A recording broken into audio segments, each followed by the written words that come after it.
नाम से जो नहायत मेहरबान रहम करने वाला, जो इज़्ज़त देने वाला, जो रिज़्क़ का रज़ाक़, जिसने पैदा किया, जिसके कब्ज़े में मेरी रूह है।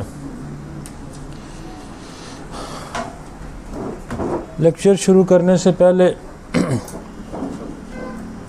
हमारे एक बहुत दीनीना साथी, उनका कुछ दिन पहले इंतकाल हुआ है, तो एक उनकी मग़फ़िरत के लिए दुआ करेंगे। एक हमारे दोस्त हैं डॉक्टर मुख्तार साहब, उनके भाई की डेथ हुई है, तो इनके लिए भी दुआ करनी है।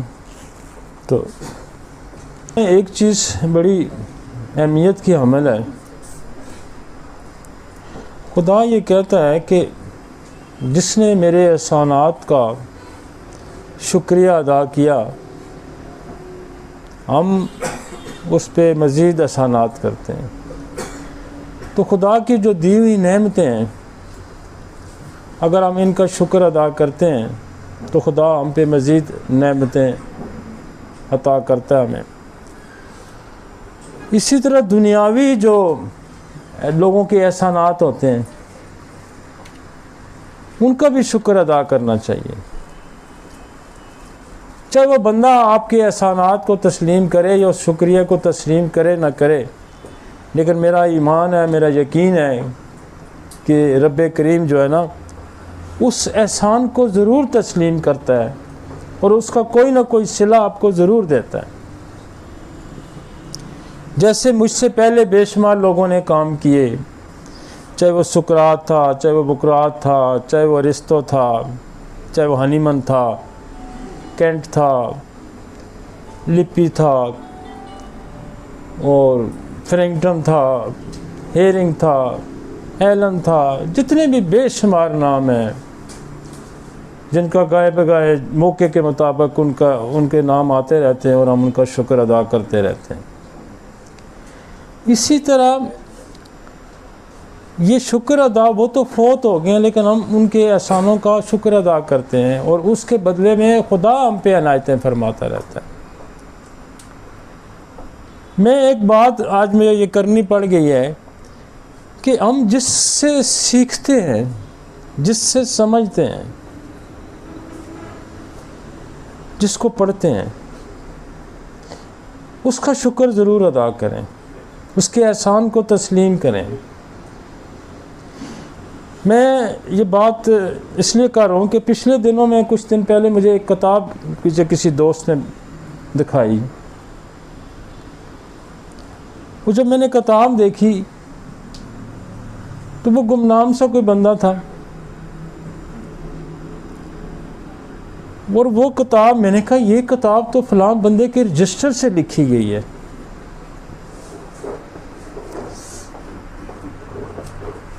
और वो डॉक्टर नूर मोहम्मद, अल्लाह उनको जन्नत नसीब करे, बड़ा सच्चा आदमी, बड़ा खरा आदमी और बड़ी मेहनत और बड़ी खुदा पे उनकी रहमत थी, बेशुमार क्रॉनिक डिजीज़ और फ़कीर आदमी थे। वो किताब उनके रजिस्टर की कॉपी की गई, हू बहू।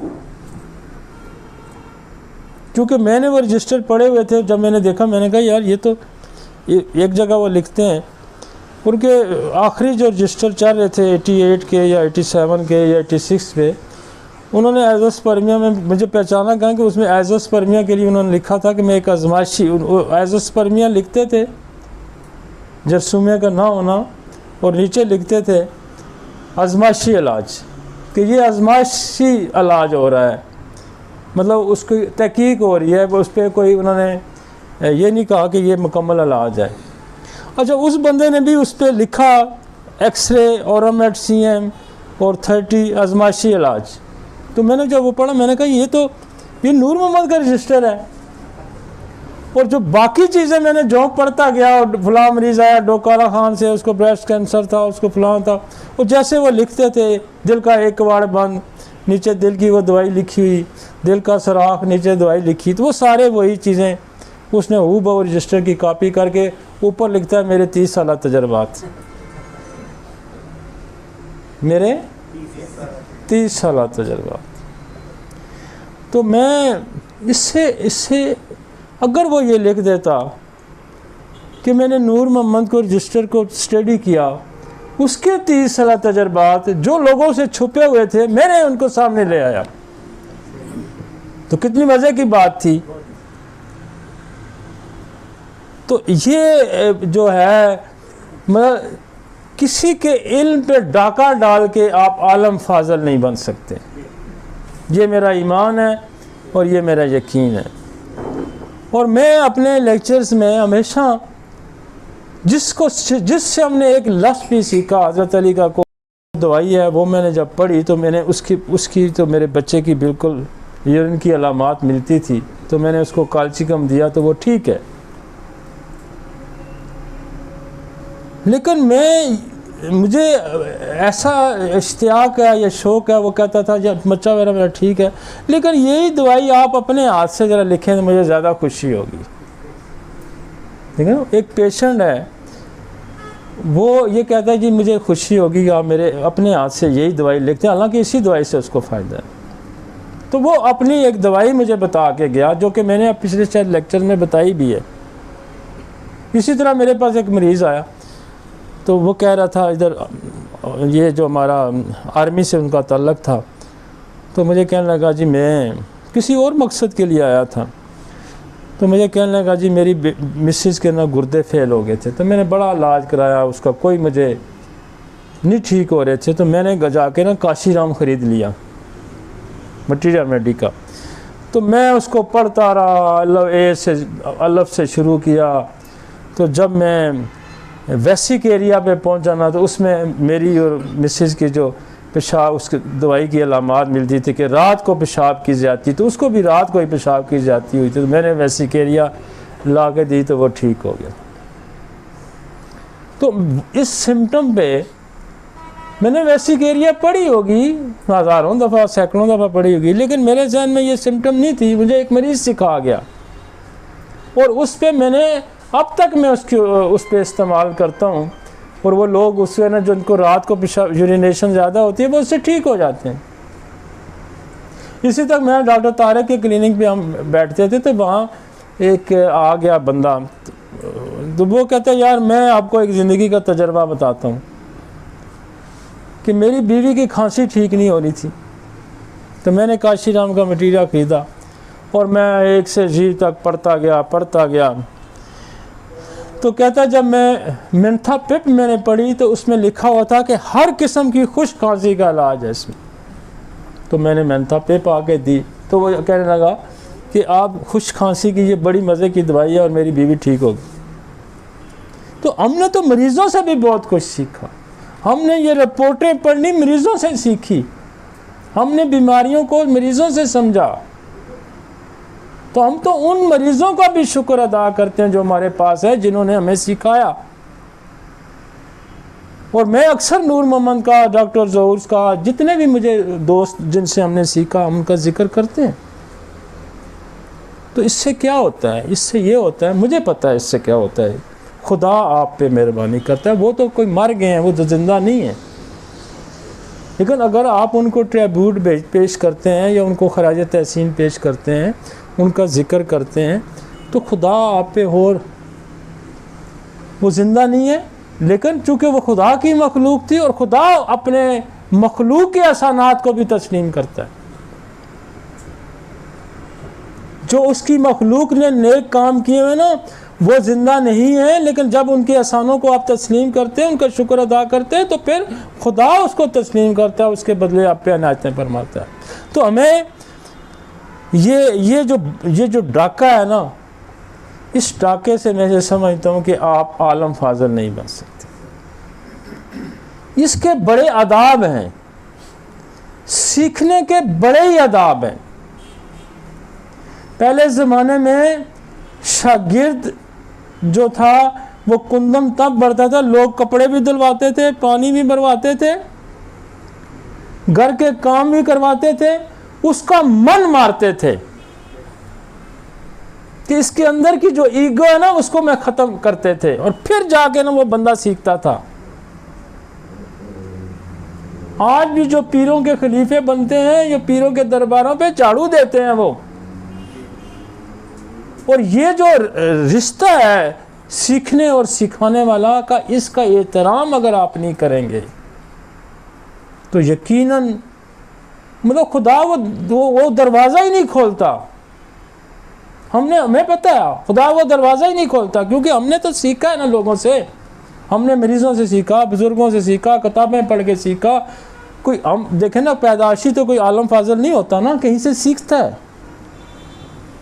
फिर जब आप उन सीखने वालों के एहसानों को तस्लीम करते हैं तो फिर आपके दिमाग के जो कवाड़ है ना वो खोलता है। हम जब बताते हैं हम तो नई नई चीज़ें दिमाग में आती हैं, नई नई चीज़ें आती हैं। ये मैं आपको सच्ची बात, मतलब नई नई चीज़ें आपके अंदर तस्वुरात में, ख्यालात में आती हैं। फिर आप प्रैक्टिस में जाते हैं, फिर आपको तो इतनी सारी अर्ज़ थी। मुझे बुरा मन लगा था और मैं चाहता था कि मेरा ये फ़र्ज़ है कि मैं उसकी तारीख़ को दुरुस्त कर दूँ। नाम शायद उसका कमर ज़मान या फ़ख्र ज़मान ऐसा है उन डॉक्टर साहबान का, और मुझे तकलीफ़ हुई कि किसी का काम अपने नाम से आप छाप रहे हैं तो कम से कम उसका नाम तो ले रहे हैं। वो पैसे तो नहीं लेता था, हो सकता है वो आपकी इज़्ज़त में इजाफ़ा होता। और वो किताब कहीं पढ़ी भी नहीं गई। मज़े की आपको ये बात बताऊं, डंप हो गई, पब्लिश इतनी नहीं हुई, छपी, लेकिन किसी ने उसको किसने नहीं है, किसने लोगों की आंखों पे पर्दा डाला कि उसको मत पढ़े? खुदा ने पर्दा डाला और नहीं पढ़ी गई वो। और जब मैंने पढ़ी तो मैंने मुनासिब नहीं समझा कि मैं नूर मोहम्मद के काम को अगर कोई बंदा अपनी ज़ात से पब्लिश करता है तो मैं उसका ज़िक्र न करूं। तारीख़ को दुरुस्त करना भी मेरा फ़र्ज़ है। चले आए जी लेक्चर की तरफ आते हैं। ये किसी को बुरा लगे या किसी को अच्छा लगे, मुझे अच्छा लगता है और मैं इसको अच्छा समझता हूँ।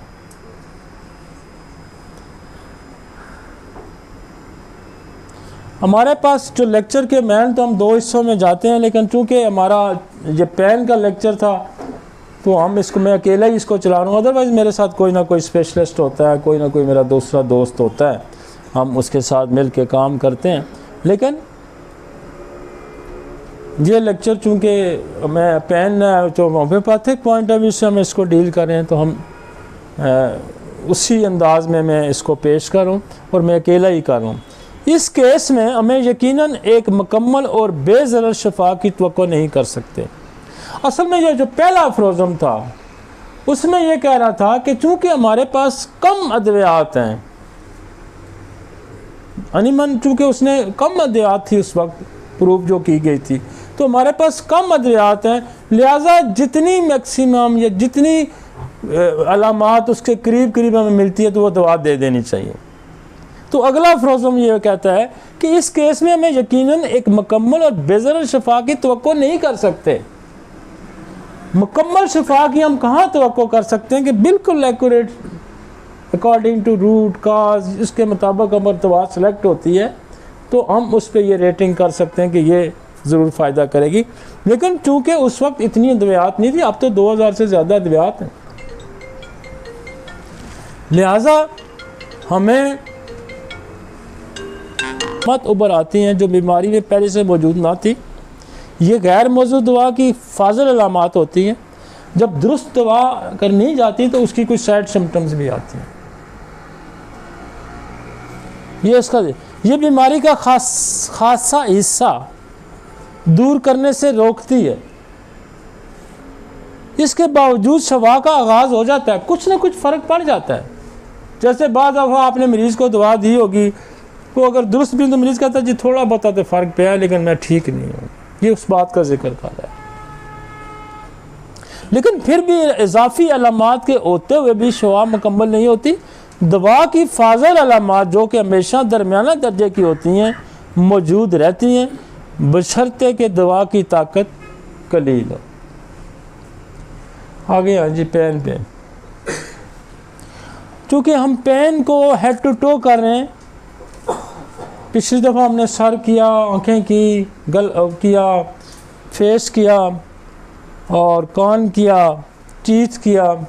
तो आज जो हमारे पास दर्द है नोस, नाक का दर्द, नाक का दर्द अमूमन कम ही आता है, लेकिन बाज़ दफ़ा नोज़ ऑब्स्ट्रक्शन की वजह से या जो आपकी ये कार्टिलेज बोन होती है इसके वीक होने से या डीएनएस की वजह से दर्द आ जाता है। तो उस दर्द में हमारे पास चूँकि जो हड्डियों के दर्द होते हैं उसमें हमारे पास ओरममेट है, ग्रेफाइट है, हैपर है, हाइड्रोजन है, काली बाइक्रोमिकम है, पल्साटीला है और स्लेशिया है। और इसमें आपका देखें डीएनएस की वजह से आपकी लिम्ना माइनर है, उसका इस्तेमाल कर सकते हैं। और चूँकि ये जो नाक के दर्द हैं बेसिकली साइनसाइटिस, पोलिप्स, इस किस्म के मसाइल होते हैं, तो नज़ले की जो जड़ को काटने वाली दवाइयाँ हैं, इन दवाइयों के साथ जो नज़ले की जड़ को काटती, वो क्या है? वो ट्यूबरकुलोनियम है। वो क्या है? वो मेडोरिनम है। वो क्या है? वो इन्फ्लुएंज़म है। वो क्या है? वो सोराइनम है। तो बेसिकली जब आप नज़ले को यहाँ चूँकि नज़ले की वजह से ही मसाइल पैदा होंगे, साइनसाइटिस की वजह से ही मसाइल पैदा होंगे, या फिर क्या इंजरी का दर्द हो सकता है, नाक पे चोट लग सकती है। तो इंजरी, चूँकि हमने पहले भी कहा कि दर्दों में इंजरी को तो रखें, तो फिर आप इंजरी की दवाइयाँ दे सकते हैं। लेकिन इन दवाइयों को शुरू करने से पहले आप ट्यूबर का, मेडोरिनम का, सोराइनम का, इन्फ्लुएंज़म का इस्तेमाल करेंगे तो आपके रिज़ल्ट और अच्छे हो जाएंगे। ठीक है जी। अब हमारे पास एक और यहाँ बड़ा दर्द आता है, इसी एरिया के साथ आ जाता है मम्स। ये जो प्रोटेट ग्लैंड है ये इन्फेक्शन की वजह से स्वेल आ जाता है और कॉमनली मम्स यहाँ बनते हैं और उसका पेन बड़ा सीवियर होता है। तो पहले तो हम मम्स में पल्साटीला का इस्तेमाल करते थे या बेलाडोना का इस्तेमाल करते थे या ब्रायोनिया का इस्तेमाल करते थे, ब्रोमियम का इस्तेमाल करते थे। फिर मैं राइट लेफ़्ट पे भी हमने जाता था, राइट पे आया तो मर्क आयोडाइड फ्लेव का इस्तेमाल करते थे, तो लेफ़्ट पे आया तो मर्क आयोडाइड रूब्रम देते थे। लेकिन कुछ काफ़ी है 15 साल 18 साल से ज़्यादा अरसा हो गया है कि हम इस पेन में पैरोटाइडिनम का बड़ा इस्तेमाल करते हैं। और पैरोटाइडिनम जो है विद इन 2-3 डेज़ क्या करती है कि दर्द को भी ख़त्म कर देती है और इन्फेक्शन भी, फीवर भी सेटल डाउन हो जाता है। और अगर कोई मसला यहाँ और रह भी जाए तो पल्साटीला आप देंगे तो आपका काम सेफ हो जाएगा, हल हो जाएगा। वहाँ कोई थ्रॉबिंग पेन है तो बेलाडोना, फेरमपास, इन्फ्लेमेटरी दवाइयाँ, उसका भी इस्तेमाल हो सकता है। लेकिन मुझे जो ज़्यादा कामयाबी मिली है वो मतलब आप ट्यूबरकुलोनियम दे के पैराटाइडिनम दे दें, आप पैराटाइडिनम दे के पल्साटीला दे दें, तो उसका ये फ़ायदा होगा कि जो मम्स की वजह से कॉम्प्लिकेशन होती हैं पेन भी सेटल हो जाएगा, लेकिन वो कॉम्प्लिकेशन में भी मरीज़ नहीं जाएगा। जैसे मम्स की सप्रेशन से क्या होगा कि टेस्टिकल इन्फेक्शन जाएगा और उससे आपका ओलिगो और एजोस्पर्मिया हो सकता है। तो लिहाजा अगर आप बच्चे को इस तरह से डील करते हैं तो वो फिर आप उसको कॉम्प्लिकेशन से भी आप उसको सप्रेशन में डाल दें। अदरवाइज़ कोई एंटीबायोटिक खाएगा तो मम्स सप्रेस हो के उसको टेस्टिकल कोई मसाइल पैदा हो सकते हैं, जिसको उसके स्पर्म का कोई इशू पैदा हो सकता है। ठीक है जी, हो गया। क्योंकि ये छोटे छोटे हिस्से हैं तो पेन अब हमारे पास एक और पेन आएगा थायराइड का एरिया का, यानी थ्रोट का। पहले मैं इन थ्रोट का कर लेते हैं। अब थ्रोट में हमने बड़ा आसान इसको किया हुआ है, बड़ा सिंप्लीफाइड किया हुआ है। हम ये समझते हैं और हमारी ये स्टडी ये कहती है कि ये जो थ्रोट का जो इन्फेक्शन है, जिसको टॉन्सिलाइटिस कहते हैं या एडिनाइड्स ग्लैंड नाक के पीछे आ जाते हैं, इसकी बेसिक सोर्स है, ये बेसिक जो वजह है, ये उन लोगों के या उनके बच्चों के होते हैं जो ट्यूबरकुलोसिस की हिस्ट्री वाले होते हैं, जो कैंसर की हिस्ट्री वाले होते हैं, जो साइकोसिस की हिस्ट्री वाले होते हैं। तो एक और इन्फेक्शन है यहाँ पे थ्रोट में, वो होता है उसका भी जिक्र यहाँ कर दें। एक होता है आपका ये जो स्ट्रेप्टोकोकस एक बैक्टीरिया है, वो भी थ्रोट पे उसका असर होता है और वो बहुत ही क्रोनिक डिजीज़ पैदा करता है जो बाद में आपका जोड़ों का अर्थराइटिस करेगा और फिर वो कार्डियक मसाइल पैदा करेगा। तो लिहाजा आपके पास जब थ्रोट का बंदा कोई आता है, गले के टॉन्सिल्स का कोई बंदा आता है, तो आपने ट्यूबरक्लोसिस को बेस करना है, आपने साइकोसिस को बेस करना है, आपने कैंसर की हिस्ट्री को बेस करना है, फिर आपने शिफ्टिंग डिजीज़ को बेस करना है कि वालिद को भी टॉन्सिलाइटिस होता था, बेटे की भी होता है, तो वहाँ आप कार्सिनोसन का इस्तेमाल करेंगे। ठीक है, तो हमने क्या किया होता है कि हमने 2 दवाइयाँ यहाँ बड़ी पक्की रखी होती हैं, ट्यूबर, ब्रेटाकार। मैं सिर्फ इतनी तकलीफ़ करता हूँ कि मैं कहता हूँ गला दिखाओ। अब मैं कुछ नहीं बच्चे से पूछता, ना उसके पेरेंट्स से पूछता हूँ। हम कहते हैं गला खोलें जी, गला खोलें। हमने टार्च मारनी है और with in a minute, with in 30 second हमने डिसाइड करना है कि इसको मैंने कौन सी दवाई। 2 तो बेसिस मैंने सेट की हुई हैं, ट्यूबर और बेटा का। दरमियान में हम एक दवाई लगा देते हैं। अगर गला सुर्ख है, बड़े हुए हैं, रेडिश है, फीवरिश है, पेन है, तो क्या करेंगे हम ट्यूबर, बेलाडोना, ब्रेटा का आप दे देंगे। फिर उसी टार्च के अंदर अगर मुझे पस के पस्टुअल्स बने नज़र आते हैं कि गले पे पस है, तो हम बेलाडोना को बीच में डिलीट करते हैं, वहाँ हमने स्लेशिया लगा देनी है और स्लेशिया पस को कर देगी। इन केस अगर कहीं वो रह जाती है तो फिर मैं एपर सल्फ लगा दूंगा। फिर किसिंग टॉन्सिल्स हैं, बड़े बड़े टॉन्सिल्स हैं, हमने बेलाडोना को भी हटा देना है और पेनफुल हैं तो बड़े बड़े हैं, बॉल लाइक है, तो हमने बीच में एलोमेन लगा देनी। और फिर लेफ्ट साइड ज़्यादा इंक्रीज है, बहुत ज़्यादा ब्लूइश है, तो फिर हमने क्या करना है, हम यहाँ लेक्सिस लगा देंगे, फाइटोलैका लगा देंगे। बस ये सारा हल है गले का। और उसकी माँ के, उसके वालिद की अगर साइकोटिक या कोई मुझे वार्स नज़र आते हैं तो फिर मैं ट्यूबर के बाद मैं डोरिनम लगा दूंगा। लेकिन वो माँ अगर ये एक सवाल हम पूछ भी लेते हैं कि कहीं पेरेंट्स में भी ये प्रॉब्लम था, तो शुरू में कार्सिनोसन लगा देंगे। टॉन्सिलाइटिस भी ठीक हो जाएगा, पेन भी ठीक हो जाएगा, मसाइल भी हल हो जाएंगे। आसान होम्योपैथी, लेकिन इसके पीछे मेरी बरसों की तगोदो है। हो गया जी मसला हल गले के दर्द का।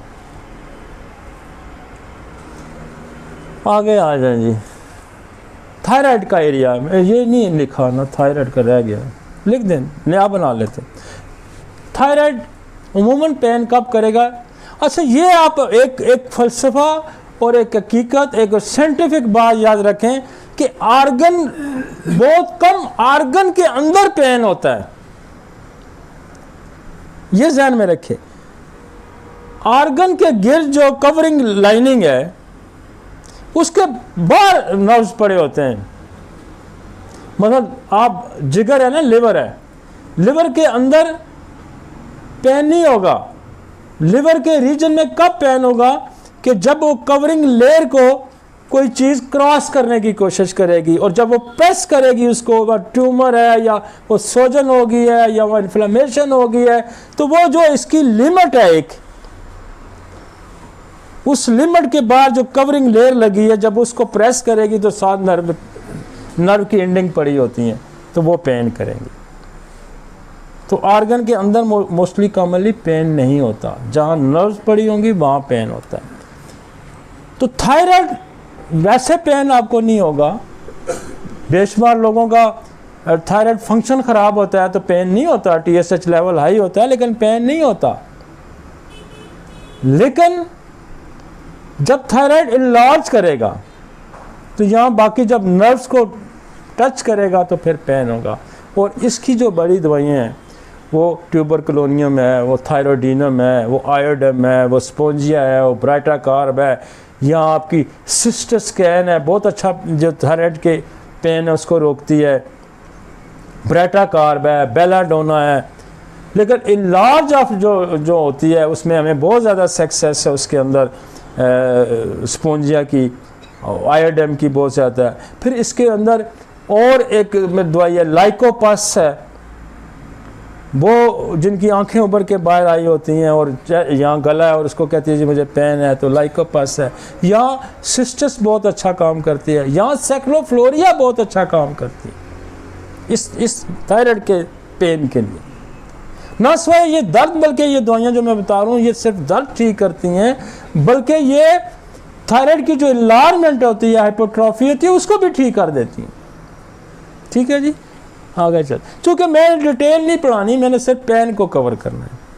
बात आपको समझ आई?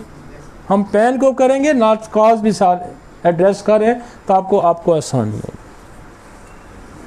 आगे आ गए जी, चेस्ट बहुत बड़ा सब्जेक्ट है चेस्ट का पेन, और बड़े बड़े डॉक्टर इसमें कंफ्यूज होते हैं चेस्ट के पेन। यहाँ देखें, आपका बोन का भी पेन हो सकता है, या आपके मसल्स का भी पेन हो सकता है, या लंग्स पड़े हैं उसका पेन हो सकता है, या ओसोफेगस की लाइन गुजरी है उसका पेन हो सकता है, या ट्रैकिया के नीचे का एरिया लंग्स की तरफ जा रहा है, या लंग्स का पेन होगा, यहाँ लेफ्ट ये लंग्स पड़े हुए हैं पीछे, यहाँ लेफ्ट साइड पे आपका हार्ट पड़ा है इसका पेन होगा, यहाँ थोड़ा सा नीचे आ जाए पीछे पैंक्रिया पड़ा हो उसका पेन हो सकता है, यहाँ थोड़ा सा और नीचे आ जाए तो पीछे गॉल ब्लैडर पड़ा है, यूँ यहाँ लिवर पड़ा हुआ है, यहाँ स्प्लीन है, यहाँ स्टोमक है, ये ड्यूडेनम है, एपिगैस्ट्रियम, ये बड़े कॉम्प्लिकेटेड जगह है, ये बड़ी ही कॉम्प्लिकेटेड जगह है। फिर जो अपर एब्डोमेन के पेन आ जाएंगे, मतलब लिवर का पेन आ जाएगा, स्टोमक का पेन आ जाएगा, स्प्लीन इलाज होगी उसका पेन है, गॉल ब्लैडर का पेन है, तो ये बड़ा कॉम्प्लेक्स एरिया है भाई चेस्ट का। और चेस्ट को अगर हम फोकस समझ जाते हैं, मैं आप यकीन माने, मेरी रेडियोलॉजिस्ट से भी बात हुई, मेरी ऑर्थोपेडिक से भी बात हुई, मेरी पुल्मोनरी स्पेशलिस्ट से भी बात हुई, मेरी कार्डियोलॉजिस्ट से भी बात हुई, मेरी मेडिकल स्पेशलिस्ट से भी बात हुई। इस दर्द को समझने के लिए, चेस्ट से पेन को समझने के लिए मैंने कितने कंसल्टेंट से बात की और मैंने इसको समझने की कोशिश की कि ये चेस्ट का जो पेन है, बेसिकली मरीज आके कहते हैं डॉक्टर सर जी है मेरे सीने दर्द है, तो डॉक्टर ने अब इसको डिफरेंशिएट करना है कि ये सीने का दर्द ओसोफेगस का दर्द है, ये सीने का दर्द फेफड़े का दर्द है, ये हार्ट का दर्द है, ये इंजरी है, ये मस्कुलोस्पाज्म है, किस चीज का दर्द है भाई। हम सिर्फ चेस्ट के पेन के लिए हम आपको क्या करते हैं जी, 32 कॉजेज है ये पेन, उसकी प्रेजेंटेशन क्या होगी, वो दर्द राइट से लेफ्ट को होगा, रेडिएट करेगा, फैलेगा, कहाँ जाएगा, 32 कॉजेज है इसकी। अब मसलन लंग्स का पेन होता है, तो लंग्स का पेन टिपिकल कॉज क्या करेगा, जो ही बंदा कहता सर जी मैं साह लेंदा ना तो मैनू दर्द होंदा है, सर जी खांसी करदा ना बस, मतलब टिपिकल पेन है ना, सांस से रिलेटेड है, क्योंकि लंग्स का काम क्या है। अब हार्ट का पेन है, उसको भी बड़ा जरूरी है समझना कि हार्ट का पेन कब होगा, जहां सर्कुलेशन रुकेगी, ब्लड का फ्लो रुक जाएगा, या हार्ट के किसी एरिया में इन्फ्लेमेशन हो जाएगी तो हार्ट का पेन हो जाएगा। और वो जब आर्टरी जो हार्ट को खुद सप्लाई कर रही है, बेसिकली जो खुद सप्लाई है हार्ट की, जो अपनी सप्लाई है जो हार्ट को जा रही है, वो आर्टरी नैरो होगी, जहाँ जब एक्सर्ट करेगा, हमेशा हार्ट का पेन कब होगा, स्ट्रेस में होगा, एक्सर्शन में होगा, ईटिंग के बाद, खाने के बाद होगा। क्या, जब स्ट्रेस आएगा, ब्लड फ्लो ज़्यादा चाहिए हार्ट को, हार्ट तेज पंप करेगा, उसको फ्लो भी ज़्यादा चाहिए, जब फ्लो भी पूरा मिलेगा तो क्या होगा, स्टेनोसिस होगा, कंस्ट्रिक्शन होगी और वहाँ पेन स्टार्ट हो जाएगा। तो उसका रिलेशन किसके साथ है, ब्लड फ्लो के साथ। हार्ट की जब अपनी सप्लाई कम होगी तो बाय नेचरली उसने एफर्ट करनी है, जिसको एफर्ट एंजाइना भी कहते हैं। तो एफर्ट जब वो करेगा तो वहां उस एफर्ट के दौरान मायोकार्ड इन्फार्क्ट भी हो सकता है, हार्ट अटैक भी हो सकता है। तो एंजाइना के पेन को और हार्ट के पेन को हम कैसे डिफरेंशिएट करेंगे, उसको भी हम डिस्कस करते हैं कि ये हार्ट अटैक हो रहा है तो क्या साइन एंड सिम्टम आएंगी। देखें, उसको आपने इन्वेस्टिगेशन का, आपके पास टाइम नहीं है, आपने क्लिनिकली एग्जामिन पहले करना है। इन्वेस्टिगेशन तो आपने बाद में करवानी है ना, बंदा आपके हाथ से नहीं कर रहा है, तो पहले तो एक्सपर्टी ये होनी चाहिए कि क्लिनिकल एग्जामिनेशन होने चाहिए। इसी तरह हम जब नीचे जाएंगे, अपर एब्डोमेन में हम यहाँ हमारा पित्ता है, हमारा लिवर है, हमारा पीछे पैंक्रिया पड़ा हुआ है, हमारा इधर स्प्लीन है, स्टोमक है, तो इसको ये सारा एरिया यहाँ अपर एब्डोमेन में पड़ा है। चेस्ट में आपके फेफड़े हैं, स्टर्नम है, आपका हार्ट है, ये सारा एरिया, आपकी ओसोफेगस गुजर रही है, आपका ये आप इसको कवर करेंगे, आप इसको डिफ्रेंशिएट करेंगे। पैन इधर है, पैन इधर है, पैन इधर है, ये 3 हिस्सों में हम तकसीम करते जाएंगे। ये चेस्ट पेन है, फिर अपर एब्डोमेन पेन है, फिर एब्डोमेन पेन है, फिर लोअर एब्डोमेन पेन है। अब जब हम लोअर एब्डोमेन में पेन में जाएंगे तो आपको वहाँ बड़ी और चीज़ें मिलेगी, वहाँ किडनी मिलेगा, वहाँ अपेंडिसाइटिस मिलेगा, वहाँ ओवरीज का पेन मिलेंगे, वहाँ बड़ी आंत का पेन होगा, तो वो उसको भी तो डिफ्रेंशिएट करना है। फिर आगे थोड़ा सा और नीचे जाएंगे, यूट्राइन पेन आ जाएंगे, जेनेटल सिस्टम के पेन शुरू हो जाएगा, तो उसको डिफरेंट हम उस पर जब आएंगे कोशिश करते हैं कि जहाँ तक हम आज कर सके। लेकिन हम आज चेस्ट पे आते हैं। 32 causes. First cause muscular strain आ जाता है। मसल स्ट्रेन, आपने कोई ओवर वर्क कर लिया, कोई इस तरह का काम कर लिया, कोई मस्कुलर इन्फ्लेमेशन होगी, आपको सर्दी गर्मी लग गई, ठीक है ना जी, तो इसको मस्कुलर पेन हम कंसीडर करेंगे। और वो मस्कुलर पेन जो होता है कि वो भी मूवमेंट से, एक्सर्शन से या रेस्ट से उसकी मोडेलिटी होती है। जब मसल को आप मूवमेंट कराएंगे तो मसल कॉन्ट्रैक्ट होगा, मसल पेन करेगा। तो हमेशा मरीज़ आके शिकायत करता है, सर जी ज़रा जी हरकत करना, साह लेना, चलना फिरना, तो दर्द शुरू हो जाता है। क्यों हुआ था? वो बस जी मैं कोई ठंड लगी थी, मैं एसी में बैठा था, गर्मी में बैठा था। तो ये मस्कुलर पेन, या मैंने कोई वज़न उठा लिया, या मैंने एक्सरसाइज शुरू की, कुछ किया, तो ये मसल्स का पेन आ जाए, मसल की अपनी आ जाएगी। वो कहता है of the muscles and tendons around the ribs can result persistent chest pain if pain become worse with activities, then it may be symptom of muscular। मैंने कहा था जो मसल एक्टिविटीज करेगा तो पेन करेगा। जैसे वो कहता है जी ब्रायोनिया वाला, यूं करता हूँ दर्द सर्दी शुरू हो जाता है, और बड़ी मज़े मज़े की दवाइयाँ हैं।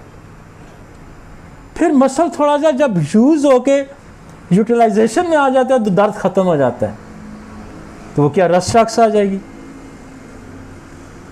यहाँ आपकी बहुत बड़ी दवाई है जो इस चेस्ट पेन की, वो है रेनकुलस बल्ब। वो कहते हैं जो ही वॉक करता हूँ ब्रायोनिया की तरह सिम्टम्स होती है, जो ही वॉक करता हूँ दर्द स्टार्ट हो जाता है।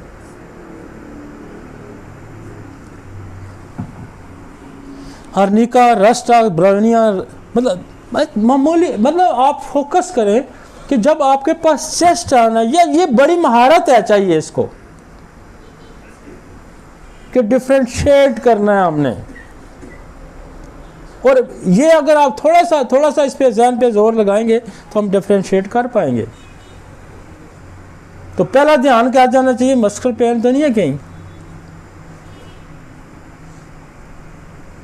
तो उसके लिए सिंपल ही आप आर्निका दे देंगे, आप रोस्टॉक दे देंगे, आप ब्रायोनिया तो मोडेलिटी चेक करके दे देंगे, रेनकुलर मेनली ये कवर कर देगा। नेक्स्ट आ जाएंगे। मेनली हमने इसको 4 हिस्सों में तकसीम करना है। मेनली चेस्ट को 4 हिस्सों में, याद रखें। मैं डिटेल इसलिए करूँ कि कोई ये ना कहे कि डॉक्टर ने ये भी छोड़ दिया, ये भी छोड़ दिया। मेनली 4 हिस्सों। लंग्स का पेन हो सकता है, मसल्स का पेन हो सकता है, बोन का पेन हो सकता है, हार्ट का पेन हो सकता है, और पांचवा ओसोफेगस का भी पेन हो सकता है, क्योंकि यहाँ से गुजर रही है ओसोफेगस। ओसोफेगस की कोई पैथोलॉजी हो सकती है, लेकिन वो क्या कहेगा, डॉक्टर साहब जब मैं खाना खाता हूँ गुजरता है तो दर्द होता है। डिफरेंशिएट हो गया ना, पानी पीता हूं तो दर्द होता है, कोई वहां वो चलने से एक्टिविटी से दर्द होता है, तो फिर आप मसल की तरफ जाएंगे ना। कोई खुराक की नाली की एक्टिविटीज जब क्या होगी, वो खाना खाएगा तो एक्टिविटीज होगी ना। तो यूं डिफरेंशिएट तो फिर करना है, यूं करना है। जब मैं पीछे नहीं देख रहा, मैं डिफरेंशिएट कर रहा हूं, क्योंकि ये रोज की प्रैक्टिस है हमारी। वो कहेगा जो ही खाना खाता हूं, जब उतरता है ना दर्द स्टार्ट हो जाता है। यहां पर रिफ्लेक्स का भी दर्द आएगा। वो कहता है खाना थोड़ा कुछ होता है ना, खाना जी वो वापस बर्निंग शुरू हो जाती है और फिर पेन शुरू हो जाता है। फिर क्या रिफ्लेक्स है, फिर आइटिस हर्निया है, तो वो फिर आपने खाने से ये चीज़ें रोल करेंगे, बर्निंग शुरू हो जाती है, पेन चल। तो ये समझे डाइजेस्टिव सिस्टम का पेन, उसको उस तरह से एड्रेस करेंगे। तो यहाँ 4-5 पेन है भाई मैन, लेकिन हम इसको 32 में डिवाइड कर रहे हैं, आगे तकसीम फिर होती जा रही है। अब वो कहते हैं इंजरी रिब्स की हो जाती है। मैंने कहा इंजरी का मैंने जिक्र किया, चोट लग जाती है, मरीज आपको क्वेश्चन पूछना चाहिए कि चोट तो नहीं लगी?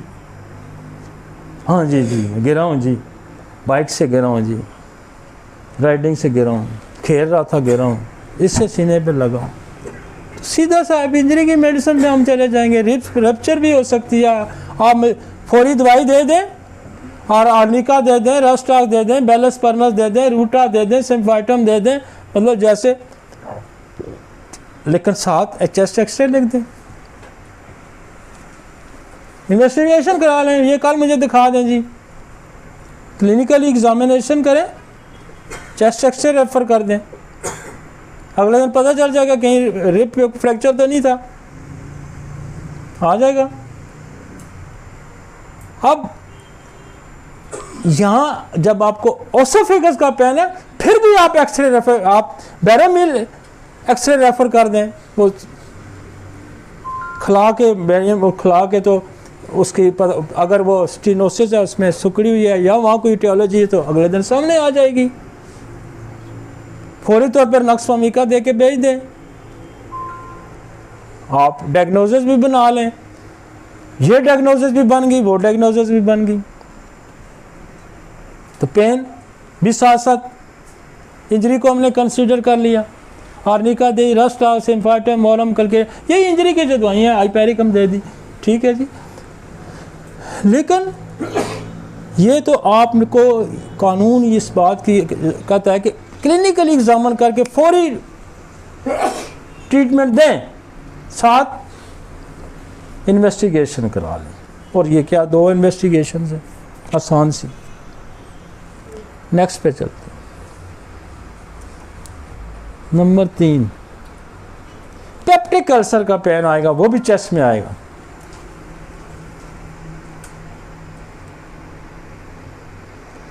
उसके लिए नक्स फमीका है, और वो मूमन पेप्टिक अल्सर का पेन जो है वो एम्प्टी स्टमक होता है, ये याद रखें, खाली पेट। मरीज कहेगा जी मैं जब खाना थोड़ी देर रोक जाएगा तो मेरा यहाँ दर्द शुरू हो जाता है। पेप्टिक अल्सर का पेन हमेशा खाली पेट होता है, ठीक है। या बहुत ज़्यादा रिच डैट कर ली तो तब भी पेन हो सकता है, लेकिन मोस्ट कॉमन शिकायत लोग करते हैं कि जी खाली पेट जब होता हूँ दर्द। अब नक्स फमीका है, स्टमक के अल्सर के लिए जो दवाइयाँ हैं, नक्स फमीका है, पल्साटीला है, एबज नाइग्रा है, और सल्फ्यूरिक एसिड है, बिस्मिथ है, बहुत बड़ी दवाई है कैडमियम सल्फ, जो अल्सर की मेडिसिन है, स्टमक के अल्सर की। फिर एच पाइलोरी है, ये स्टमक अल्सर पैदा करता है। और इसके तो हमारे तजर्बात हैं, ये बड़ा मज़ा आ गया हमें इस दवाई से, हर बंदा इससे मुस्तफ़ीद हो रहा है।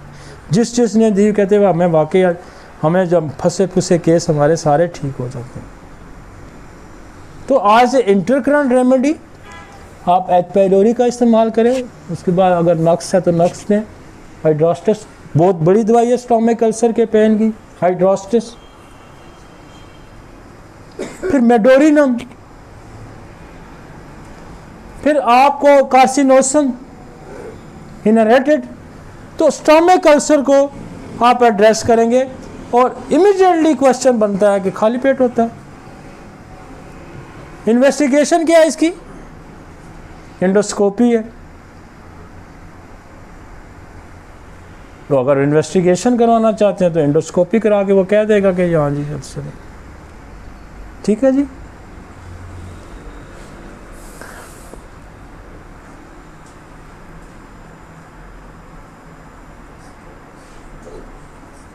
वो उसकी वजह से वो पीछे करें ज़रा। हाँ, पेप्टिक अल्सर का उसने लिखा भी है, which are sore in the stomach lining do not usually cause intense pain, however they can result in recurring discomfort in the chest. Taking antacids which are available to purchase online and ये तो है उन्होंने लिखा है peptic ulcer. आगे चलें जी। अब आगे गैस्ट्रोओसोफेजियल रिफ्लेक्स में बड़े अरसे तक हम इसको एड्रेस करते रहे। बर्निंग कि मैं आयरिस वर्सिकुलर का इस्तेमाल करता रहा, मैं रोबेनिया का इस्तेमाल करता रहा, मैं एंथ्रेक्सिनम का इस्तेमाल करता रहा, मैं आर्सेनिक का इस्तेमाल करता रहा। बड़ी देर बाद मुझे समझ आई, बड़ी देर बाद फ़र्क हमें पड़ता था, लेकिन बड़ी देर बाद मैंने समझा कि जो हमारा स्फिंक्टर है मैदे के मुंह पे, ये जब लूज होता है तो खाना रिफ्लेक्स आता है, वापस आता है। और वो वापस आता है तो फिर हमने क्या किया कि हमने वोमिटिंग की मेडिसिन यहाँ लगानी शुरू कर दी। मैंने वोमिटिंग भी तो एक रिफ्लेक्स है ना, तो मैंने क्या किया जी, मैं नक्स दे के बिस्मत दे देता था, फ़र्क पड़ा। मैंने फिर कैडमियम शुरू कर दी। और ये ऐसा हुआ कि हमारे, मैं कहता हूँ बहुत ही हम आसान हो गए। नक्स बिस्मत और कैडमियम साल यूं ही मैं दे देता हूँ,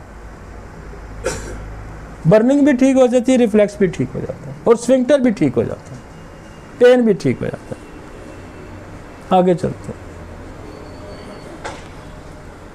आगे चलते हैं। अब वो कहते हैं अस्थमा,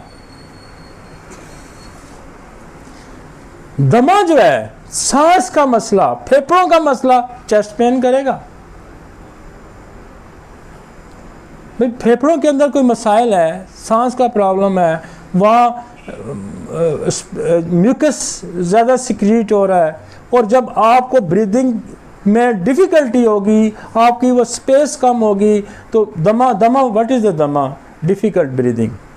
दमा इसी को कहते हैं ना। एस्थमा किसको कहेंगे? ये तो बड़ी इस तरह की टर्म है, बेसिकली डिफ़िकल्ट ब्रीदिंग है, सांस लेना आपका मुश्किल है।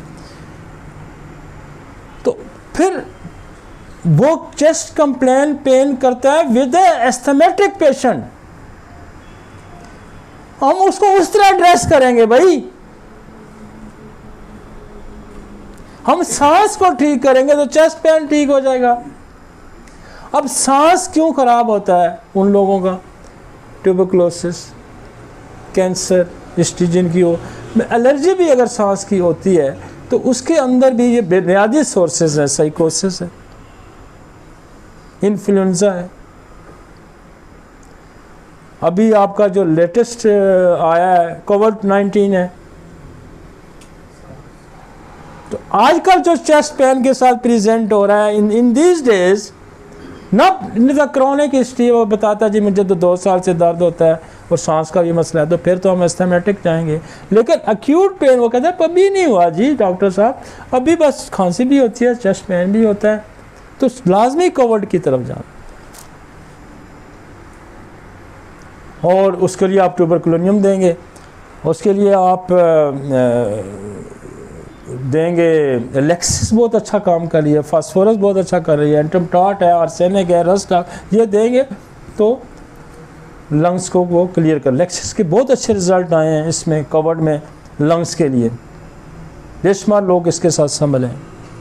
तो ये एस्थेमेटिक, अब एस्थेमेटिक पेन जो है वो ट्यूबरकुलोसिस, मेडोरिनम, ये बेसिस है, ये बेसिस सेट करनी है आपने।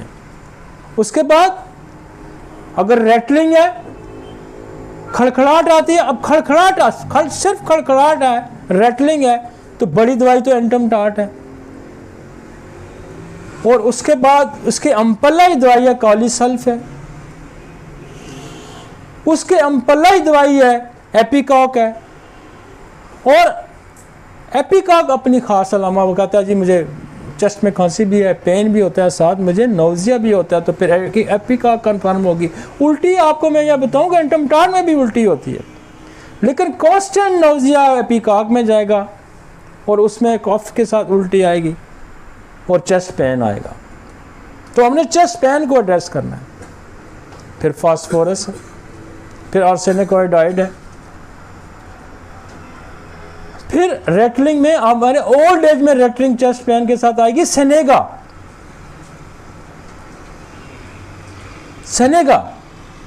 तो यार ये चेस्ट पेन आप ठीक कर रहे हैं, साथ आप उसका काज को भी रिमूव कर रहे हैं। मजे की बात, वो जी डॉक्टर साहब मैं तो दर्द तो मेरा शुक्र है जी, मेरे कल ही ठीक हो गया सी, मेरी पिछले 2 साल तो खांसी थी वो भी ठीक हो गई, मेरा सादा प्रॉब्लम ठीक हो गया। तो चेस्ट पेन को मतलब इसको आप इसके जब इस एरिया में आप घूमते हैं तो क्या क्या चीज़ें निकल रही हैं। और मैं लिहाजा लंबी तफसील में भी नहीं डाल रहा, थोड़ी थोड़ी एक एक लाइन की डिफ्रेंशिएशन है। थोड़ा सा इधर हो गया तो ये है, थोड़ा सा इधर हो गया तो ये है, ऐसा ही है ना, ऐसा ही है। लेकिन जब आप किसी बंदे से बात करेंगे, आप किसी मरीज से बात करेंगे, उसको कहेंगे I know 32 causes of chest pain, और होम्योपैथिक है remedy according to 32 causes we have remedy. फिर उसको नशा आपको भी चढ़ेगा और नशा उसको भी चढ़ेगा, और आपकी मरीज की ठीक करने की कैपेसिटी भी बढ़ेगी।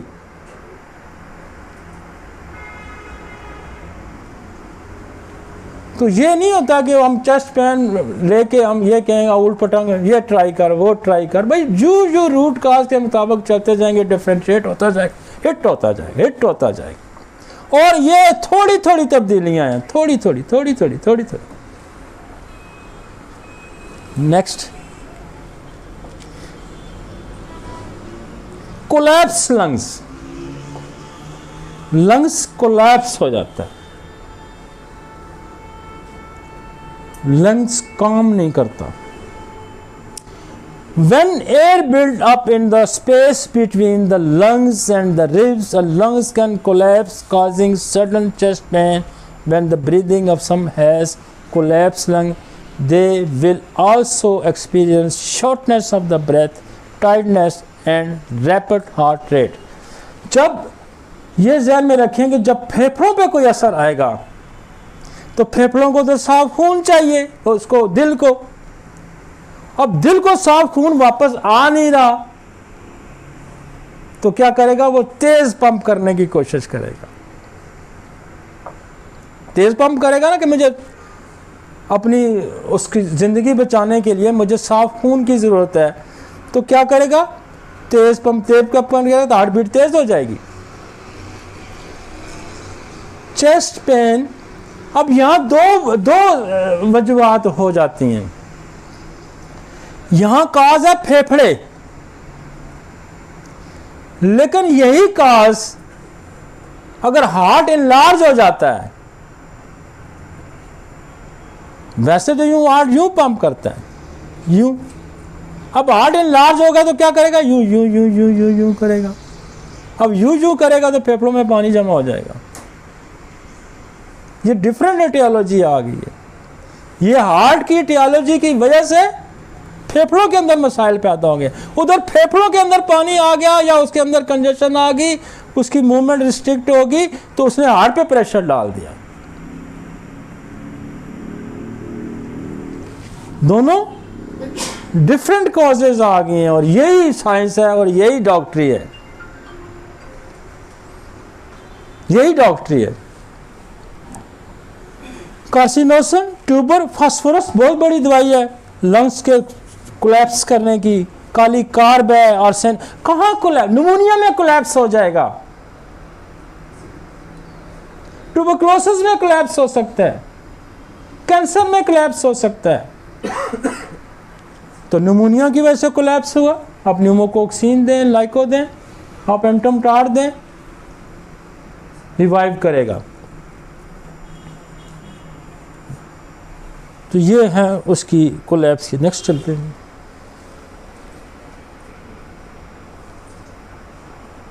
कोस्टोकॉन्ड्राइटिस is inflammation of the cartilage of the ribs CAG.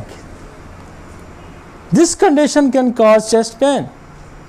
हड्डियों की इन्फ्लेमेशन है इस एरिए की, रिब्स की, स्टर्नम की। वो कोई बैक्टीरियल भी हो सकती है, कोई चोट की वजह से भी हो सकती है, किसी इन्फेक्शन की वजह से होती है। तो बोन की फिर मेडिसिन जाएगी, रूटा, कल्केरिया फास, बेसिलिनियम, ड्रोसरा, और यहाँ ट्यूबरकुलोसिस की इन्फ्लेमेशन बोन की भी हो सकती है। तो ड्रोसा बहुत बड़ी दवाई है बोन ट्यूबरकुलोसिस की। ऑरोमेट है, ट्यूबर है, बेसिलिनियम है। तो वो दवाइयाँ एड्रेस करें कि जो बोन की इन्फ्लेमेशन में काम आएंगी। एसाफोटेडा है, कल्केरिया फास है, सिम्फाइटम है, उसकी तरफ हम एड्रेस करेंगे। आगे चलते हैं। और ये 5 दफ़ा ये होता है, आप कहेंगे छाती के दर्द 4 हिस्सों में बता के इसको फारग हमें कर देना चाहिए था, लेकिन यार ये इन्वेस्टिगेशन आ जाएंगी आपके पास। बंदे ने चेस्ट, आजकल फौरन स्कैन कराते हैं बंदे, और जी मैं तो स्कैन कराया हूँ जी, मेरा तो जनाब ये निकल आया है। तो आप कहेंगे जी हमें तो डॉक्टर ने कहा था यहाँ तो फेफड़े का दर्द हो सकता है, इंजरी का दर्द हो सकता है, दिल का दर्द हो सकता है, ये दर्द हो सकते हैं, ये तो कोई नया ही दर्द आ गया है। तो मैं यहाँ डालने का, ये डीप स्टडी डालने का मकसद ये है कि आपके हाथ से कोई भी बच के ना जाए, इसलिए हम इसको डीप स्टडी में डाल रहे हैं। और ये आपके पास हो सकता है रेयर केसेस भी आए, लेकिन आएंगे आपके पास केसेस भाई। इन्वेस्टिगेशन आजकल तो बंदा खुद बड़ा है, उसको पैस कहता है बगैर डॉक्टर के पूछे चला जाएगा चेस्ट एक्सरे कराने, सीटी स्कैन कराने। तो आपने ये पढ़ा होगा, आप फौरन लेक्चर निकालें, टिक टिक करें, दवाइयाँ निकालें, दें, फारग करें।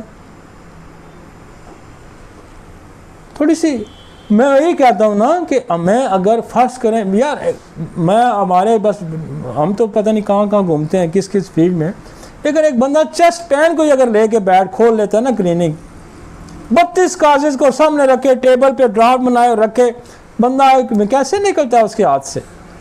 निकलता है? नहीं निकलता। लेकिन चीज़ों को ठीक करने के लिए हमेशा उनको समझना पड़ता है, उनको समझना पड़ता है।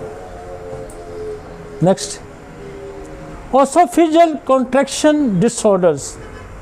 ओसोफेजियल contraction disorder or spasm of the contraction in the food pipe. The disorder can also cause chest pain. मतलब यहाँ कोई इन्फ्लेमेशन होती है, इसको हम पहले भी डिस्कस करते हैं, ये सेम उसके साथ मिलती जुलती बात है कि इसके कॉन्ट्रैक्ट करने से जो स्पाज्म आता है उसकी वजह से भी चेस्ट पेन आ जाता है। और ये इन्फ्लेमेशन किसी मतलब आपने कहा जी मैं चाय पीती, मैं वो तो आम खा लेता जी, वो मैं जी वे भी कर लेता, तो क्या होगा? यहाँ कोई इन्फ्लेमेशन हो जाएगी ना। जब आप ऊट पटांग खाएंगे तो वो थोड़ा सा आप पूछ लें कि आपने 1-2 दिन पहले क्या कुछ खाया पिया था ऐसा कुछ, तो उसको एड्रेस कर दें। आप नक्स पल्स दे देंगे तो बहुत सारे मसाइल इसी में हल हो जाते हैं। हैं जी। नुक्स किसका है? नक्स पल्स का ही है कि हमारा अर्बन एरिया का जो बंदा है वो रात को बाहर खाना ज़रूर खाता है, बाल्टी गोश्त खाना है, ठीक है ना जी, वो कुछ ना कुछ ज़रूर खाता है। और वो खाता जो वो बना के देता है, वो आंखें बंद करके वही खाता है, वो बटर में बनाता है, वो जिसमें बनाता है, बहरहाल वो आपको फोका। हम भी खाना खाते हैं, हमारी भी आदतें अच्छी नहीं है, लेकिन मेरी एक आदत है कि मेरे दोस्त गोवा है कि हम कहते हैं यार ये तूने डालना है, अपनी मर्जी का हम नहीं डलवाते उससे कि जो तुमने हमें यूँ पका के दे। हाँ जो है हाँ, हम उसको कहते हैं यूँ पकाना है, ठीक है, हमने अपनी मर्जी का पकवाना होता है। तो लिहाजा हर बंदा तो अपनी मर्जी का नहीं पकवाता ना, वो कहता है मेरा टेस्ट है जी, फलां जी खाएं जी कढ़ाई, फलां जगह की कढ़ाई अच्छी है, वो इस तरह बनाता है, वो इस तरह बनाता है। तो आप उसकी रेसिपी पे ना जाएं, कम से कम आप लोगों को भी गाइड करें और ख़ुद भी अपनी रेसिपी बनाएं। नेक्स्ट,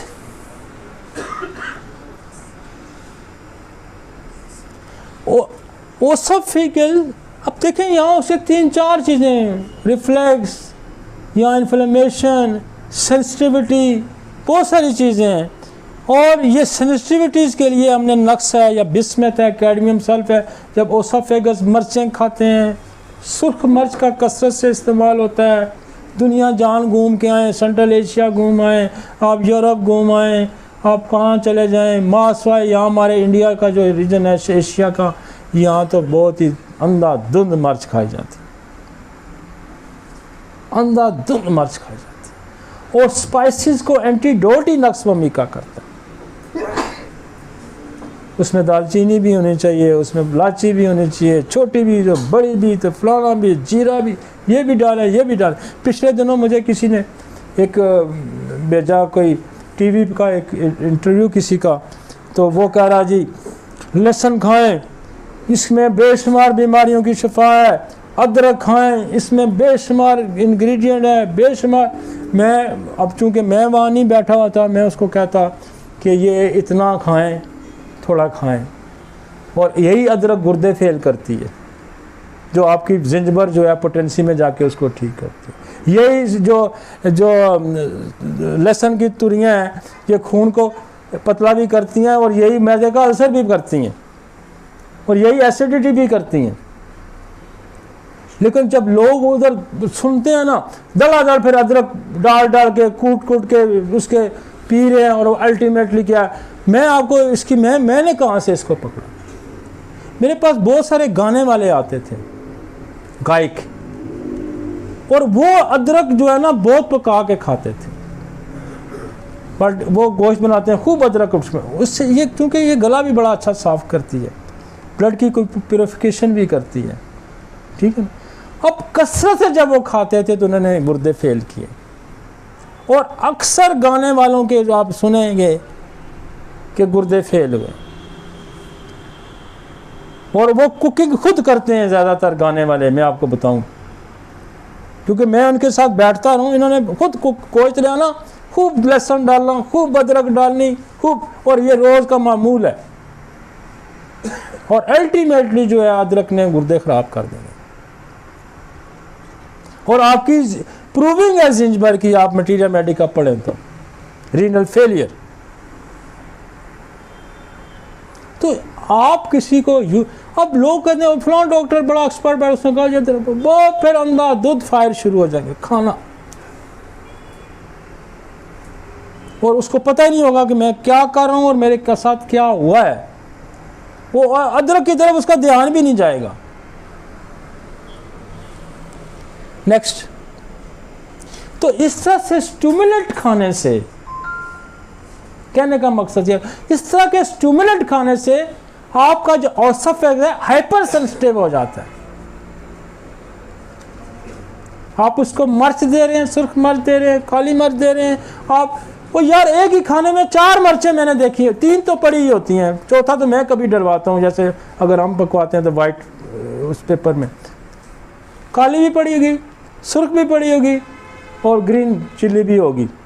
ऐसा होता है ना यार, चिल्ली सब्ज़ ज़रूर पावी, काली भी पावी, वो क्या करेगा, वो आपके डाइजेस्टिव सिस्टम के अंदर हाइपर सेंसिटिव कर देगा उसको, और उसकी वजह से पेन होगा। तो नक्स, ये याद रखें, जहाँ बहुत ज़्यादा मसाले या जो दवाइयों से यहाँ हाइपर सेंसिटिविटी आती है, वहाँ नक्स ममी का बहुत बड़ी दवाई है। आप इसको इग्नोर ना करें, इसी में मसले हल हो जाएंगे। नेक्स्ट जी, ओसोफेजियल रप्चर। अब कब रप्चर होगा? वो कहता है कि उल्टियां करेगा, जोर जोर लगा के करेगा, जब प्रेशर पड़ेगा ओसोफेगस तो फट सकता है, वो फट जाएगा। क्या लिखता है? The food pipe burst, this can result in the sudden intense chest pain and esophageal rupture may be occur after the intense vomiting or an operation involving the esophagus। अब ये दो वजह से, या तो इसका कोई ऑपरेशन हो रहा है तो वहाँ से भी फट सकता है और उसकी वजह से पेन आएगा, या फिर आप एक्स्ट्रा जोर लगाएंगे वोमिटिंग के लिए तो तब भी फट सकता है। अब इसकी जगह हमने देखें, हमने हाइपेरिकम भी डाल दी, हमने अनिका भी डाल दी, हमने नक्स ममिका भी डाल दी, कैडमी में उल्टी की भी दवाइयाँ डाल दी, ताकि वो काज रोके और साथ वो काज भी रुकेगा तो पेन भी ठीक हो जाए। Next, हियाटस hernia. अब वो भी यहाँ पेन होता है। वो क्या होता है कि स्टमक ऊपर चला जाता है कुछ हिस्सा उसका, जिसको हर्निया क्या कहते हैं कि किसी चीज़ का अपने लिमिट से क्रॉस करके कहीं घुस जाना, दैट इज। और यहाँ मोस्टली अम्बिलिकस हर्निया होती हैं, इनग्वाइनल हर्निया होती हैं। ये यहाँ मैदे के इस जगह पे मैदा थोड़ा सा ऊपर आएगा, हियाटस हर्निया होगी। अब ये इसकी बहुत अच्छी दवाई है, जैसे जो हमने एसिड रिफ्लेक्स वाली जो दवाई हैं, नक्स, बिस्मथ, कैडमियम सल्फ, बहुत अच्छी दवाई है।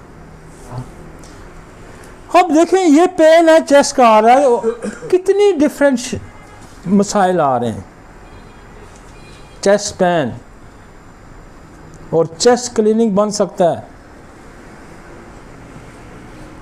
नेक्स्ट, आगे चलें जी, आगे चलें। हाइटिस नहीं हो गया।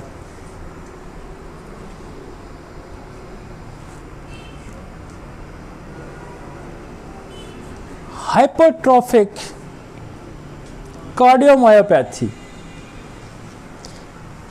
Hypertrophic cardiomyopathy when the heart grows too thick due to genetic factor. The thickness of the heart prevent blood from flowing from the heart, probably causing the muscle to work very hard to pump blood. Symptom of hypertrophic cardiomyopathy include chest pain.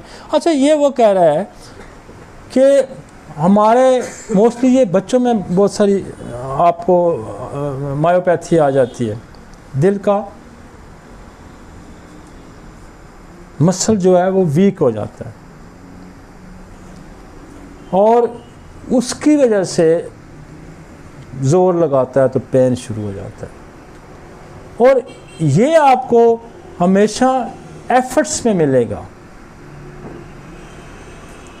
ये खाना खाने के बाद मिलेगा। जब efforts heart करेगा तो pain start होगा और ये सिम्टम जो है उसको एंजाइना की भी यही सिम्टम होती है। लेकिन इसके लिए आप एक एक्सरे करवा सकते हैं। इसके लिए आप एक एंजाइम है CPK,